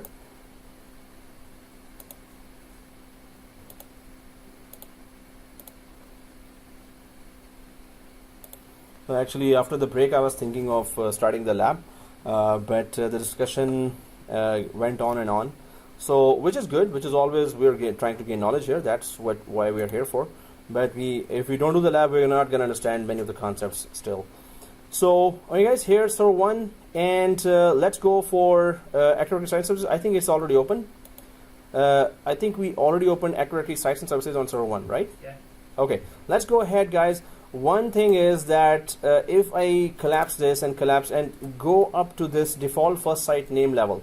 So above that is subnets folder, and then above that is intersite transports. So this all we have to configure now, but we have to understand why we're doing what we're doing. So if we go ahead on the top here, you can see there's first site. So of course we are in the Toronto site. So if you see default first site name now, right click here and just simply rename that to Toronto site. Toronto, no spaces. I think it's not going to let you have a space. So Toronto site, this is kind of a rename only. You can just name it anything. Can Right? you put the underscore? Try it and let me know. So, but I think there's no spaces is the main thing. There should be no spaces. So guys, one site, 5 more sites. It doesn't let you put enter score as well. Okay. So guys, here Toronto site is first. Let's create 5 more sites. First of all, we create 5 sites, right? 5 more sites. So let's just go right click and sites, and there is this new site here. And okay, let's go for Vancouver. Just keep telling us your favorite cities. Vancouver, no, Couver. I hope that's the spelling. So you have to select default site. Did I say site? Oh, IP site link. Yeah. So Vancouver and default IP site link, and press OK. You have to select that, and again cancel. So see this. Right click the sites and go to new site, right? And then type Vancouver and then click default IP site link. So default IP site link is what type of site link, what type of connection is between the sites. We're going to be creating separate site links later. Default IP site link is for now, we're going to create and click that, but then we're going to create our own site links. We're going to discuss what is that, and then we're going to connect it to different sites ourselves manually, the whole thing, right? So, but it is what type of link is there. Default IP site link does not explain a lot. So we're going to create a lot of these as well, or 2 or 3. So Vancouver, and then we go, I'm sure the spelling is wrong, but anyway, Vancouver, press OK. Right. Oh, really? Oh. So press OK, and then it says site Vancouver has been created to finish configuration of Vancouver. Ensure that Vancouver is linked to other sites. We haven't created, or there is another site called Toronto, but we haven't properly followed the best practices, which we're going to do later with site links as appropriate. So add subnets for Vancouver to the subnets container. There is inter-site transport, what we're going to configure, and then there is subnets with that we're going to configure. So install one or more domain controllers in Vancouver, or move existing DCs into the site, or you will not see this message again until the next time you start Active Directory site services. So okay, this is the first time and last time we're reading that, just to know that they're saying this is not the only thing you need to do. You need to create subnets and inter-site transport as well. So we're going to do that later anyway. So press OK here. This just, it's going to create that. Let's go for 4 more sites here. So right click sites and go to new site. And then London. And again, default IP site link. Press OK. And then we go right click new site here. Then Brampton. And samosas. So, and default IP site link here. Press OK. 2 more to go. So new site here, and then we go for hey, I ran out of cities all of a sudden. Munich. So I don't know what's with me and Munich. So anyway, Munich, and press OK. And the last one, new site, and then one UGN. I think that's the spelling, right? GHN, right? AN. GHAN. Oh, Varon. Okay. Anyway, so and then select the default IP site link and press OK. So we have 6 sites here total. Now, of course, Active Directory did not discover that itself. Suppose we have those connections already. Router to router connections are there already, but we need to define the subnets for each site. Of course, if you're the one-man show or one-woman show there, you're the only one responsible there. So you would have configured yourself the routers as well already, right? But if you're not, then you will be talking to the network team, and they will tell you, okay, subnets we've created there, this and this and this. So they will email you, and then you will create those subnets according to those sites. You will tell Active Directory because you're the Active Directory administrator there, or Microsoft administrator. So let's go to the subnets and try to connect a subnet to each site. So we know the subnet of our Toronto site here is 192.168.200 dot something, right? So 200 is the 192.168.200 is the subnet for us. So if we right click here and go to new subnet, So the way we can type is this. IPv4 example here is that 192.168.200.0/24. Oh. So we're going to connect it to Toronto site. So select Toronto site. So /24, how many IP? 254, 2 clients only.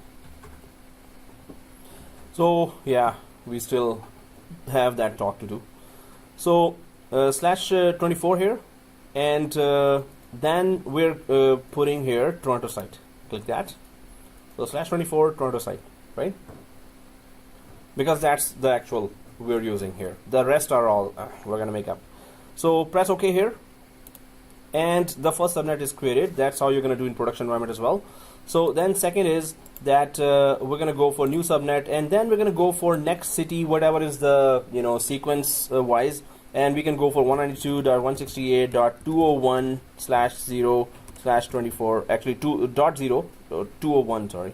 So first subnet was 200.0. Second subnet is 201.0. So if there are two subnets, true or false. If there are two subnets, the computer in one subnet can easily talk to each other. As soon as you create a subnet, you don't have to do anything else. The computer in 201 will be able to ping the computer in 200 subnet. Wow. Before I complete, false.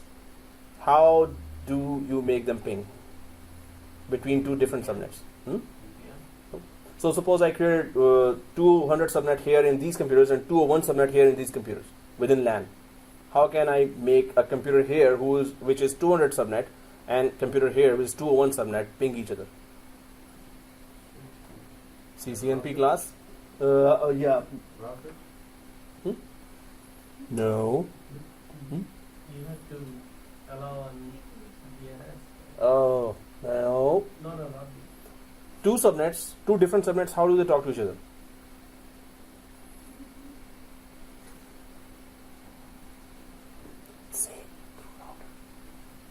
Through router. Oh, okay, through router, exactly. I said that.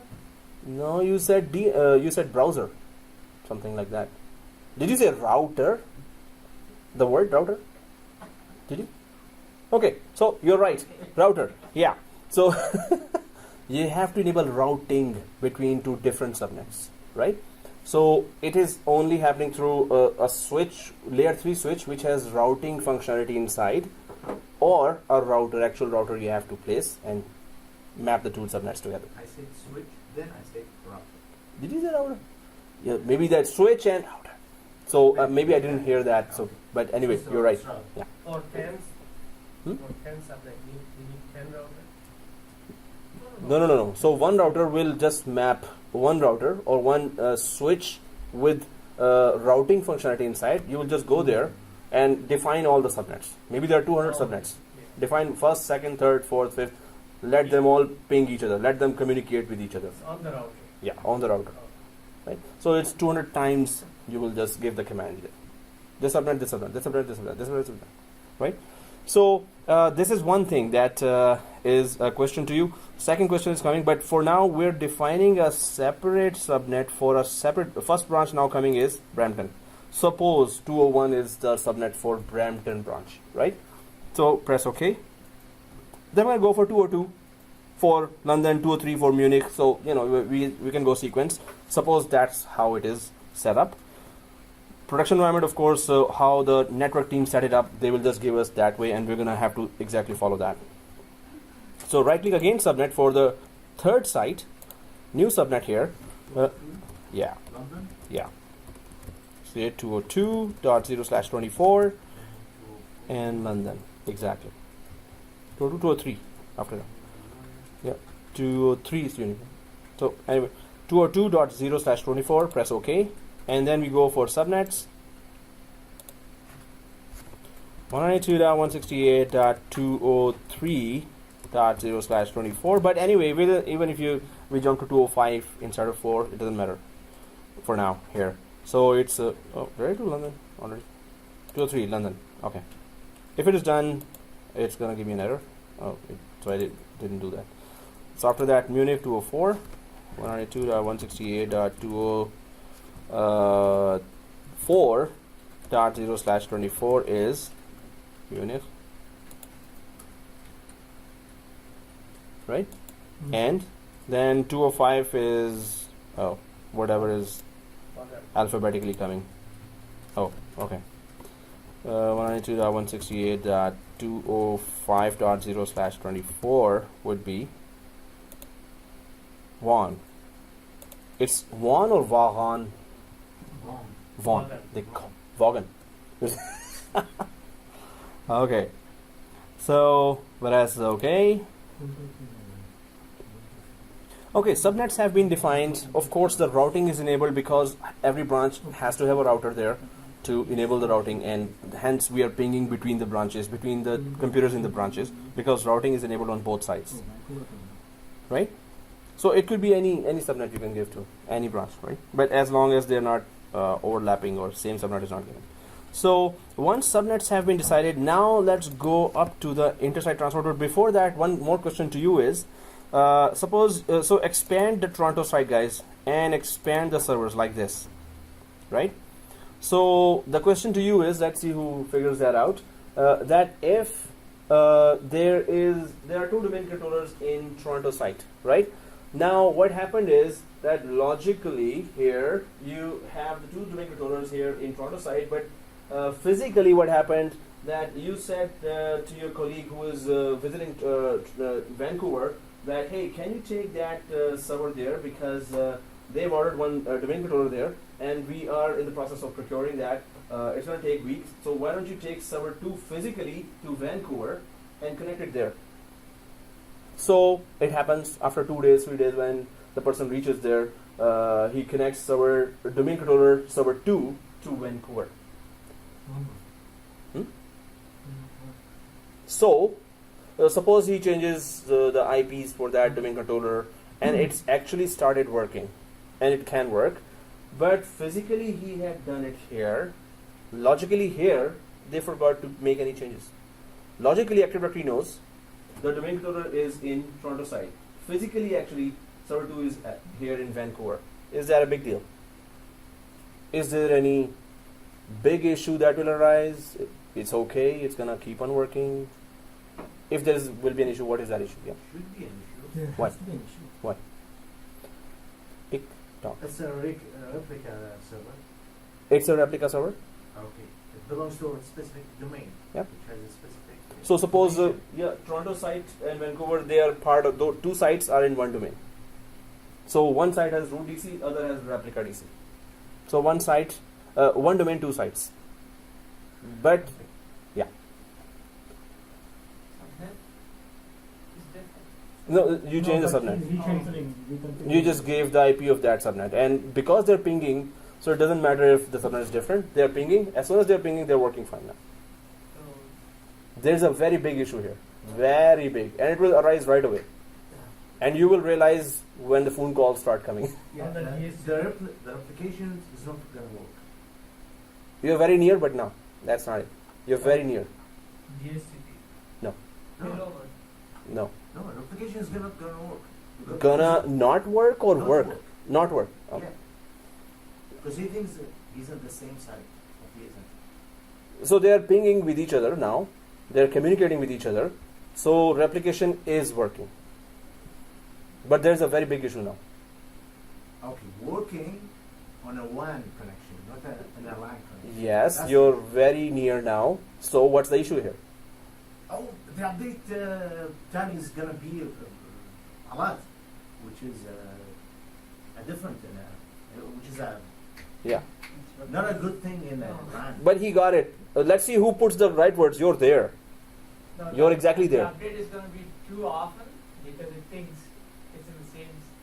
That's Okay, it. so You Not nailed on it. site. Yeah, It's too much of view. Good teamwork. You took took everyone to that place, and you figured it out right away. So, but good effort. So, Two logically, views. It's two views. two views. Yeah. How is it different? So you're giving some other view as well. Yeah. What is that? Yeah, he thinks he's a LAN, Yes. So so he's gonna float the exactly. what I'm saying. He's Mhm. not in a LAN, he's in a WAN, So no, that's the only thing that So instead of 3 it- hours, it's keep on doing it every 45 seconds. so it thinks it is in LAN. So they will send each other update every 45 seconds, but actually that update is going to a WAN. So WAN will go down like this, because as soon as update happens, it thinks it is here. Logically, it is here. It's gonna keep on sending within LAN. Updates happen between domain controllers every 45 seconds. On WAN, it happens. So Active Directory knows that this guy is not on WAN, so it's not 190 minutes. It's 45 seconds. This domain controller is talking to each other every 45 seconds now. While physically, actually, it is on WAN right now. Cannot distinguish anything as a different subnet. No, that's the main problem. No, So but you said that it was being reconfigured, right? no, reconfigured with IP to make communication, but Active Directory does not know that. Active Directory will not automatically change. It will not discover that it is in Vancouver in sites and services here in this console, and it will not automatically send that to Vancouver. So it will think, if we haven't changed this server to from Toronto site to Vancouver site, That's it why will there- think it is on LAN, That's why there is a move step. and that's the next step we are going to do. Just go ahead and move it to Vancouver now. Can we do that? Drag and drop. Let's do that, guys. I'm going to drag the server to here, but yes, Right-click, move. right click move or drag and drop. It's not like it doesn't exist. Yeah, it's a right now it's a fake server, but we can still move it. So that's strange that it's letting us do that. But that's also, you can right click and move, or you can drag and drop. So if I right click server 2 and move like this, let's do it, and then go to Vancouver. Select that, press OK. If you haven't done this step, your WAN connection will go down. But you can make that server work physically even though Active Directory thinks it's here, and Active Directory will not automatically discover that as well. So these are some of the, there's not much automation there. So you have to be careful what you're doing, right? If you have physically sent it there, at once first transferred logically here as well, then do the physical connection. So basically, you are saying if we are not removing it, it will start communicating with Toronto site server 1, and it will treat that as a LAN. It will treat as a LAN, while physically it is on WAN. So WAN will be used to send updates on a LAN speed, LAN timing. It will not be 180 minutes, it will be 45 But what are seconds. the updates that it will send to Toronto server? As soon as there is a modification done, suppose you created 500 users here, at once. Suppose you created a OU, suppose you change the password at once. So basically, when there is a large Any modification. any modification. Small, large, it's sending right away. It's not store forwarding it. It's sending it, right? So I'm just gonna drag it back. We don't need it here. Actually, it's a fake one. Even if we keep it here, it doesn't matter, right? So we understand that Active Directory sites and services is not automating anything. That's why they hired us. They will hire us, right? So, okay, guys. Here, what is inter-site transport? Now that we've defined the subnet, we have told Active Directory, hey, these many servers are there, these many domain. Actually, so true or false? Yeah. When you moved it, Huh? I right click on move, then choose the Mm-hmm. Vancouver. But when I drag and drop, a message appears. Yeah. It's like a warning. It's that make sure that policies will not be affected. Whatever you're doing, that action does not affect anything else. It will not. Suppose you did put some more security policies in Toronto site, then we have to just make sure that those policies are needed in Vancouver or not. So, okay, guys, here. So Toronto site and Vancouver site. Now, true or false? We can. So when you introduce a web server or Exchange server, they will all show up here as well. True or false? Sorry? That was fast. So yeah, when we introduce Exchange server, that totally integrates with Active Directory, and that server name is EXCX01. Suppose that's the name. So when we introduce Exchange server, it will also show here in Active Directory sites and services as a server. That orange and me. We have chemistry. Okay, anyway. So, yeah. Guys, that's the easiest one. If you introduce an Exchange It's a server, that will service. also share here. It's a service. It should be there. No. So you're saying should be there. Anyone else? No. No. Anyone else? Hey, somebody's Googling right away. Yeah, please do if. Yeah. Only for that specific. Okay, you're saying only DCs should appear here, not Exchange server? Okay. Anyone else? Do you agree to him? Do you agree to him? Do you agree to him? Do you agree to her? In Exchange server doesn't go to So, It's sites and DC services. talks to- so this means Exchange server, when you install, will it appear in Active Directory sites and services or not? Yes or no? Yeah. Yes. You're saying yes. You're saying no. You're saying no. You're saying yes. Whatever they say, right? No. Okay. Yeah. Should it appear? Should it not appear? Ma'am. Exchange server. Exchange server is a. If I say something else, it will be the answer. Yes. It's yes. It's a service. It's a service, exactly. That's But I'm not. Yeah. sites and services. So that's what you think. It is I a think service. so. So it should appear Yeah. here. Yeah. No, not Yes? here. Where? In Active Directory users and computers. So you're saying if you install Exchange server on on some server. any of the servers, It will appear in Active No. Directory sites and services. Hey, somebody changed it. You said yes. No, I said I don't know, but Oh, I okay. thought about it now. Okay, so you're saying no. Okay. it should appear in directory. No. You're also no now. Only one guy left with yes. Well, Active I think Directory it should. on Okay, Exchange, yes. I yes. think it should. Because Not how on else are you Active going to Directory. Active Directory sites and services, should it appear here or not? Wait. Let's think of the Can you example. say Exchange? Talk. Yeah, Exchange server will appear here when you install it. No. No? Okay. Exchange is an application, not a site. Exactly. It's not a? Actually, I say Not no. a site. Why? I say no. Why? No. It's a service. Because you said it's an It's application. a It's a service. service. But It's a service, but No. Okay, think about no, but you didn't give me the correct No, it's full not- answer. No. No. Why did you guys say no? No. Why you're saying no?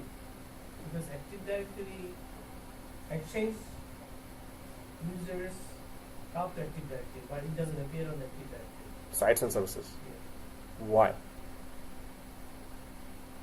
What you said was very near. It's an application, yeah, but so okay, guys. not Yeah, a site and we service. have given enough time. Okay, there's a reason here. It's a site and it's a service, but it's not a service of Active Directory. That nearly is it. So only domain controllers will show in Active Directory sites and services.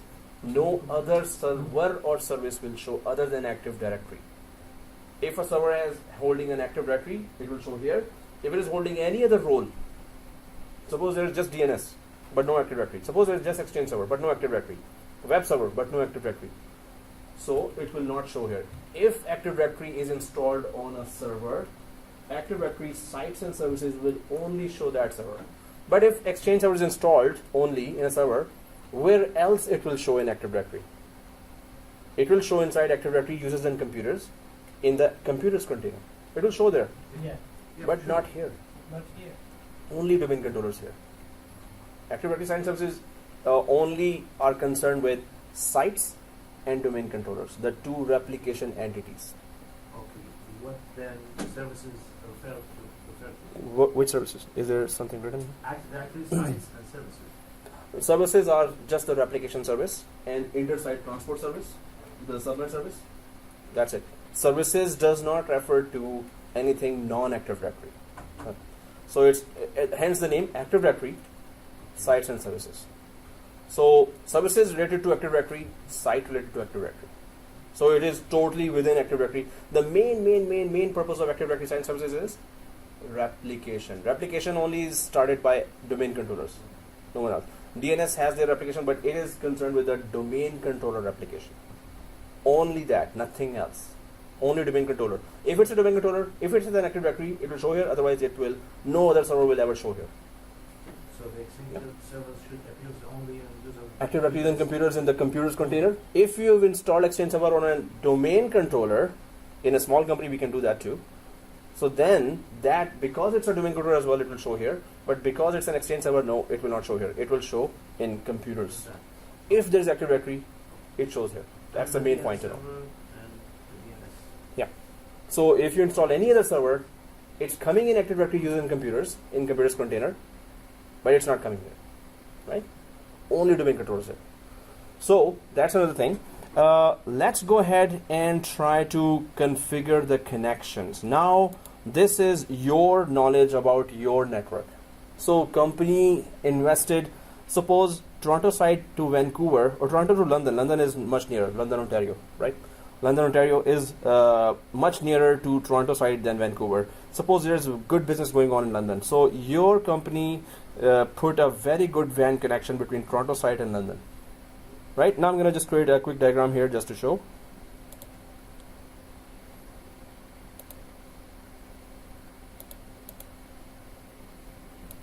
What do you say good WAN connection? Is it you're talking about the bandwidth? It could be 1 Mbps, 10 Mbps, or 512 kbps, 128 kbps if you go lower. It could be T1, T2 lines. That could be going way up more. You feel? IPLC. IPLC. So how much bandwidth does it give? I think IPLC is what is the capacity? So here, suppose you have these. Yeah, it could be 10 Mbps. It could be more. So if you have, suppose, these connections. So we are not sure which side to which side the connection is, and which side to which side there is no connection. I'm just creating some connections there. So maybe Toronto side to London side there is 1 Mbps here, 1 Mbps, right? And London to Vancouver is 128 kbps. 128 kbps. They have a very old network here, and the company did not decide. They did not invest, because London, Ontario to Vancouver, East Coast to West Coast, right? Suppose they did not invest on that. Maybe Vancouver is not doing a lot of business. Anyone from Vancouver here? I didn't heard anyone's feeling there. Vancouver is a very good city, right? It has very good business. Anyway, suppose in the diagram it did not do any business there. So suppose there is very less investment on WAN. So here again it's 1 Mbps, and here from Toronto to Brampton, because it's local, it's very near, and Brampton to what are other city? Munich. Oh, huh? Vaughan. Yeah, Vaughan is also near. Vaughan is the way we write, but we say it Vaughan. And then Munich. That's very far. Munich. It's not about far, and So suppose these are the. Now you have here 512 kbps here, kilobits per second, and here also 1 Mbps,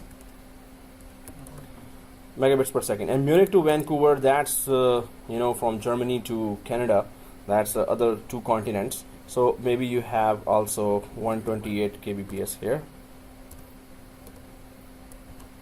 So now you can see there Toronto, there's a domain controller here, and it has two paths to reach Vancouver and Munich domain controllers, right? It has a path from London to, suppose the Toronto domain controller wants to update Vancouver domain controller.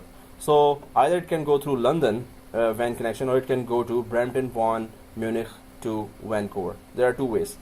But which is the faster? Lesser hop could be one approach. Second is whichever is faster, having more bandwidth, higher bandwidth. So that could be another approach. OSPF is a protocol. Open shortest path first is another protocol, OSPF, right?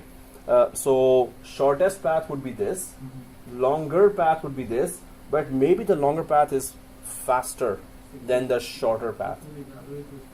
It will evaluate, or actually we're gonna now define that ourselves. We're gonna tell Active Directory, hey Active Directory, from here to here and to here, this is the kbps, and so I'm just gonna assign 180 minutes or maybe 250 minutes. After 250 minutes, update those domain controllers. So first we keep that in mind, this map, suppose, right?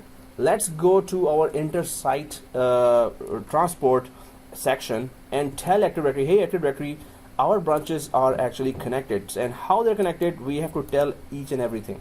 So if we go there, so let's go to inter-site transport. First of all, there are two ways branches can talk to each other: SMTP protocol and IP protocol. So normally SMTP is used for easy emails, right?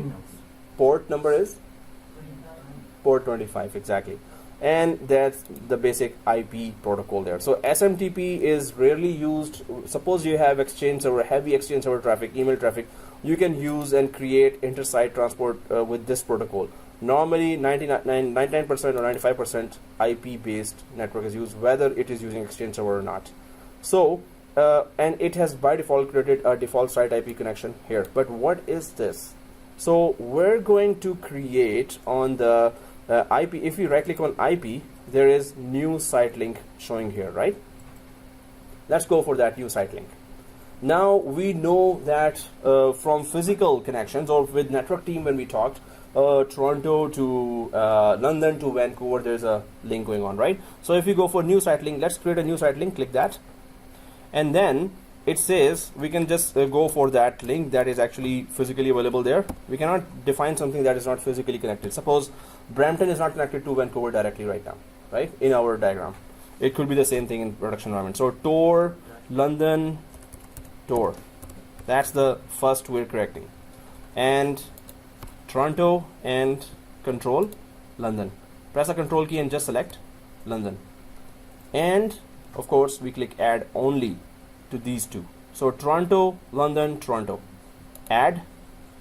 It looks like this now, right? So we are defining first communication between the two sites, right? We can have all. We can have more than two, definitely.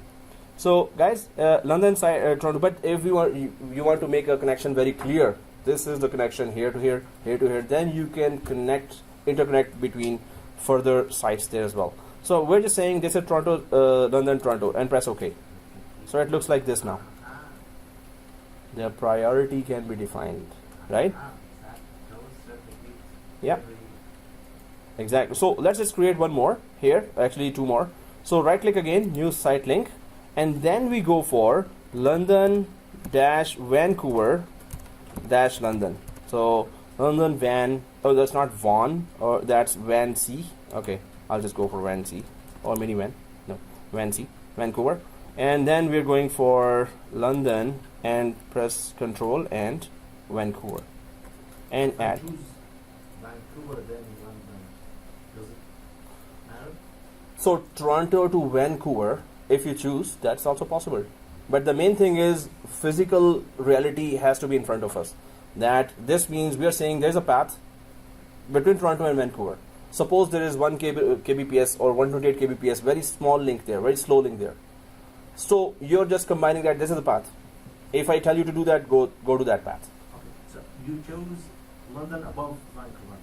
So according to the diagram. Okay. Yeah.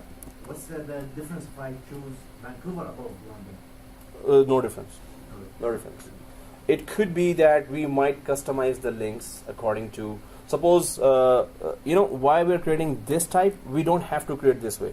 We can, exactly as you said, we can skip London and we can just say Toronto to Vancouver, Toronto to Munich. Munich, there are so many hops in between. There are, say, 5 branches coming through which we can only connect. We don't have a direct WAN connection between Toronto and Munich, right? So it happens that companies do not create a WAN connection between every site.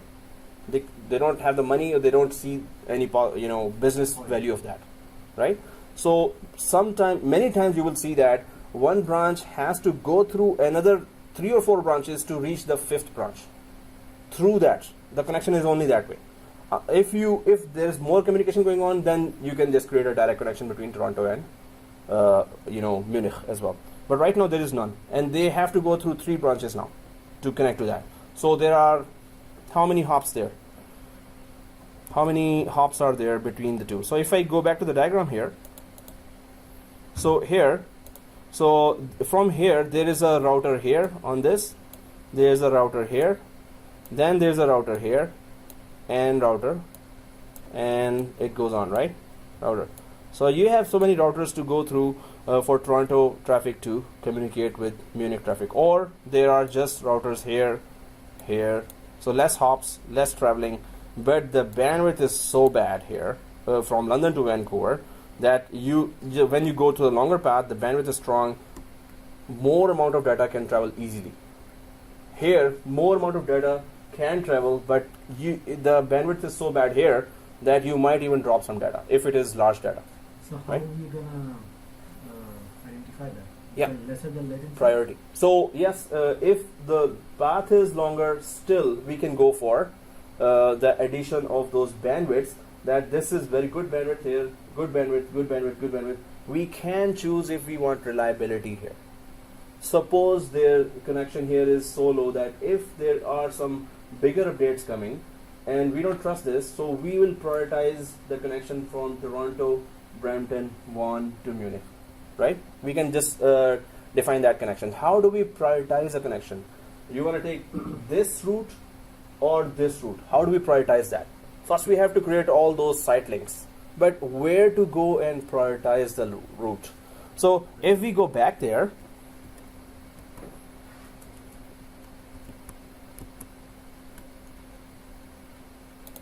so I'm just creating London to Vancouver. This is just very small 2 links we created. But if we go to London, Vancouver, London, or Toronto, so let's go to Toronto, London, Toronto first, right? So if we double click that, what can we do here? We can go for cost. We can go for replicate every. So that's where we can change it back to 90 minutes if the WAN connection is so good between the two sites, or maybe 250 minutes. No, the connection, we need more hours. Instead of 3 hours, we're going to go stretch to 5 hours. After 5 hours, send your Active Directory updates to that branch there. So we can prioritize. So cost means that if we make it, the lesser the cost, higher the priority. So if it is 90 here and the other connection is 100, so I'm just gonna put here 90, suppose, apply and 90. If I press OK here, so you can see the cost here, the Toronto, London, but I need to make another connection. If I had created that as Sabah was saying as well, that if I go for new site link, and suppose let's just go and put that Toronto, Munich, and Toronto, Vancouver, right? This way we can tell a priority, we can understand the priority. I would just create all the site links and then I will create a site bridge. That is another topic or another thing that I wanted to show. But right now, just to show that how to give priority, if I go for Toronto, Munich, Toronto, right, and Toronto and Munich are there, and add. Now that's a long route already that I'm putting there. That I'm saying that let's go to Munich. I could have just mentioned that go through that through the Brampton path. So I could have gone for Toronto, Brampton, Munich, Toronto, right? I could have gone for that as well.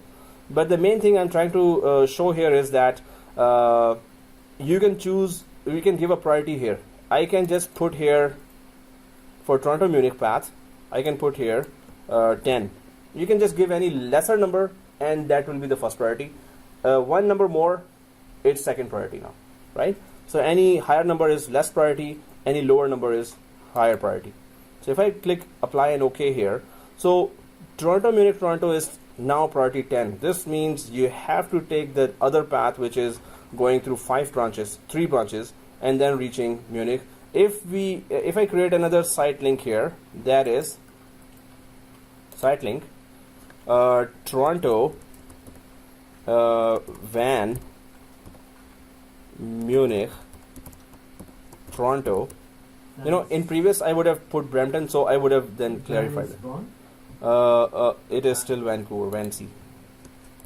So that's the above. The above line is this: Toronto, Vancy, which is Vancouver, Munich, Toronto. Yeah. Yeah. So we can understand that, or you can just U and V, right? So yeah. The main thing is that if I go for Toronto site and then Vancouver site and to Munich, so this means I'm telling Active Directory that these are the sites. It knows the subnets there. It knows that path very clearly.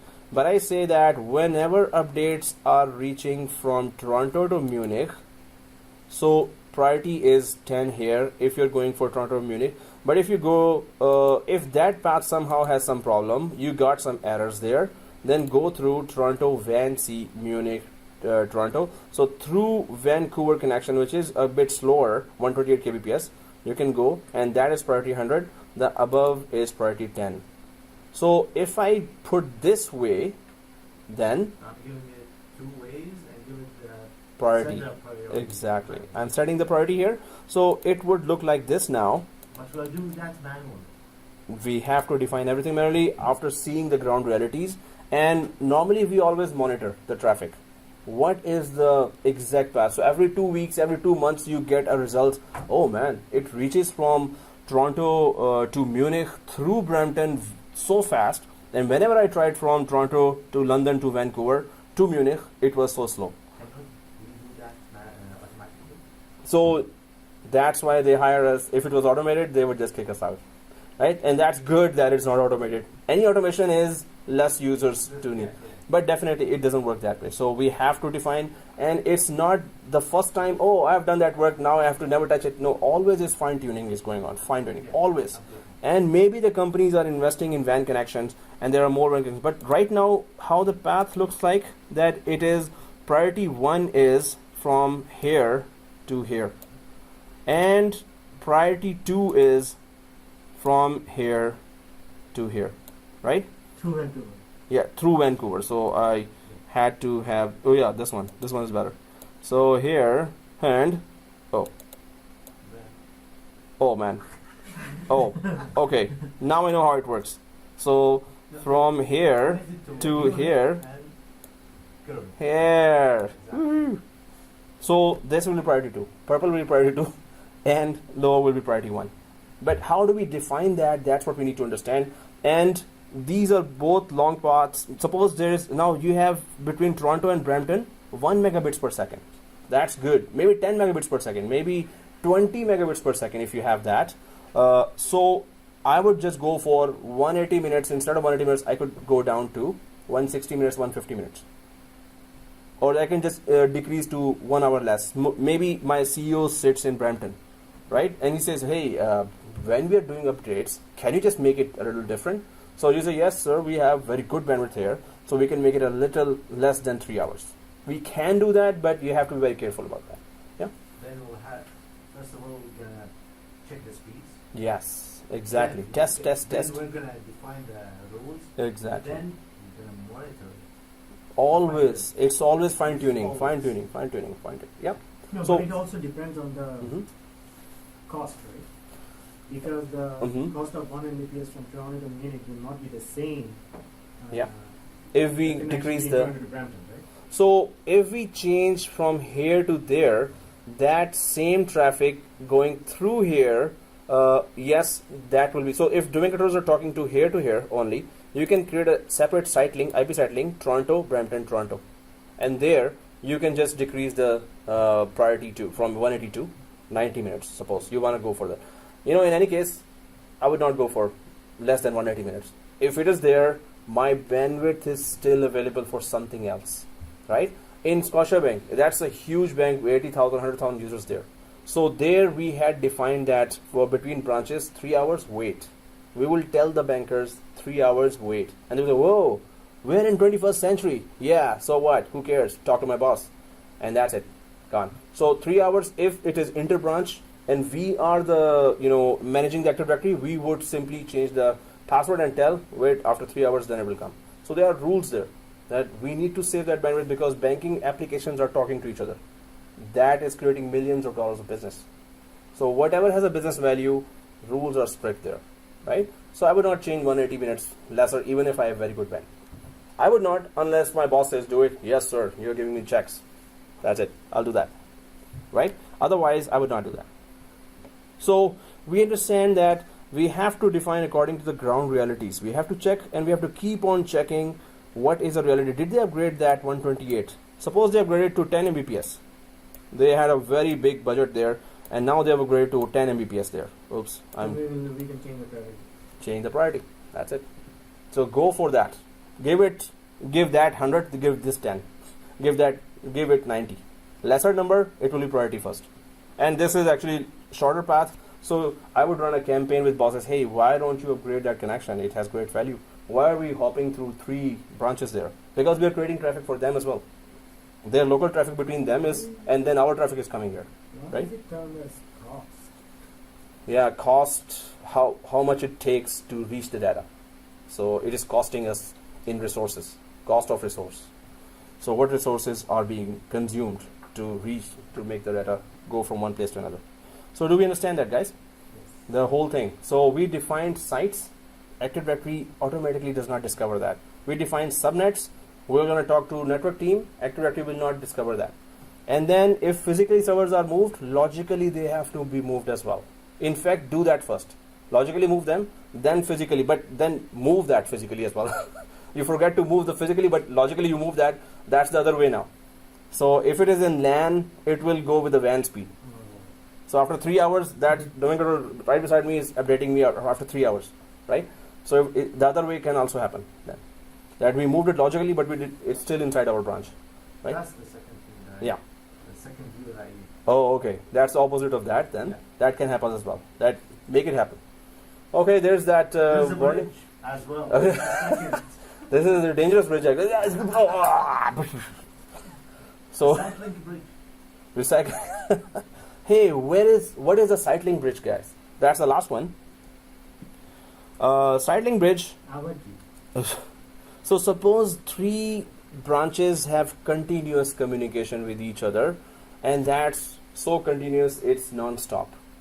3 branches, 4 branches, 2 branches have continuous. You can create a bridge between them that no doubt whenever there's a data meant for going from Toronto to Brampton to Vaughan, so we can create a site link bridge here that Toronto, Brampton, Vaughan is a site link bridge. The data will always travel between them. The others, there are priorities here. It will decide, but this, when we create a site link bridge between the 3 branches, the data is understood to be continuously moving between these 3. There is no priority there.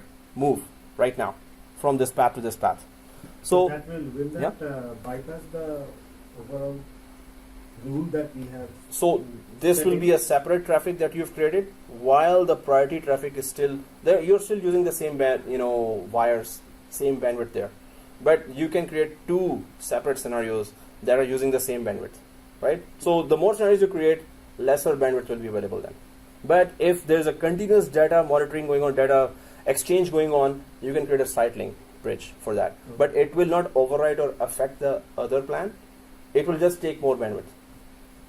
Right. Which one will be prioritized? So if there's a business value for the site link bridge, we will have to go for that. So how do we create that, and what does that look like when we create that, right? So if you go there, we have defined, you have to first define sub IP site links so you can bridge them together. So I did define that London, Vancouver, London, and London, Toronto, London, Toronto, right? So I could have bridged them together because this path is actually this path actually looks on the top. So Toronto, London, Vancouver. Suppose these 3 sites are continuously, it has been upgraded to 10 Mbps, and these 3 sites are continuously rapidly sharing their data, and that is of business value. So you can actually define, especially the domain controllers are talking to each other a lot here because of business value there somehow. So you can define these 2 into a bridge that yes, the data must go on between these 2 non-stop, no priority given. This will use its own bandwidth from that wires that you are connecting to. So I'm just gonna go down to this, and let's create a site link bridge between the 2 IP sites. So we are telling London, it, Vancouver, London? Yeah. we are telling it that Yeah. between those 3 sites, override the course. Continuous, yes. There is no priority here. There is no. These guys need to communicate. This is a business value. So if I go to new site link bridge now and click that, right click IP and go to new site link bridge, and then only IP site links are showing now, right? So we have to create all those between two branches. Maybe in future we have to create a site link bridge between London, Brampton and Munich, and London, and back. So that's why I was creating Toronto to London, London to Vancouver, Vancouver to Munich, Munich to Brampton. So we can create all those site links separately, so later we can define them as a bridge if we wanted to do that, or we can create it anytime we want. We don't have to create all at once on the start. So what I'm doing is the top path that was there. So London, Vancouver, London, and Toronto, London, Toronto. These three branches must communicate. So it will be London. So it will be Toronto, London, Vancouver, right? So Toronto, London, Vancouver, Toronto, TOR again, right? So these are two IP site links that you have bridged together. No priority, it's their need to go. Data must be traveling between them. So press OK, and this will be the site link bridge, right? Right? So, it's London, Vancouver, London, and Toronto, London, Toronto. Two site links. So if I double click that, it looks like this, right? London, Vancouver, London, Toronto, London, Toronto. So we understand that, right? IP site links have to be defined according to ground realities. It does not discover that, and also subnets have to be defined correctly, and then sites have to be created. And then cost can be changed, especially cost you have to play with, because it has to be optimized replication. You can't just leave it on 100. I'm not prioritizing any cost. And you have to fine tune throughout. Oh, the result was this, result was that. I'm monitoring after 6 months and the result is now, so I'm going to fine tune it again. But any fine tuning, always keep yourself safe, approve. There are many WAN monitoring third-party applications there where WAN monitoring happens. So there are many. SCOM can do that too, but there are many other. I would just go to the market and check that which is the best WAN monitoring application. Normally the devices that you buy for WAN, the routers, from Cisco you can buy any monitoring application from there for WAN monitoring. SCOM is only for LAN? No, it's for WAN and LAN both. It's better for LAN. Better for LANs, yeah. Because it creates its own traffic as well. So over the WAN, it's going to actually create some issues. SCOM is an application, right? SCOM is an enterprise application like Exchange Server. It's a big enterprise application. You install it, it's expensive license. The license is expensive. Yeah, for Microsoft. So it is expensive. Now, you have the cost and replication time for the site link, but you don't have anything for the site link print. If No. you have multiple different, Yeah, you simply take the values of the that's it. It's going to take the default values of each IP site link. And there you give 180, it's going to take 180 minutes every 3 hours. If you put there less priority, it will follow that. Whatever is the IP site link values, it's going to follow that. But it's a continuous bridge now between the two. Okay guys, so we understand that, and we're going to go ahead with the next topic now. Next topic is that we pack up and leave. Yeah, that's the next topic.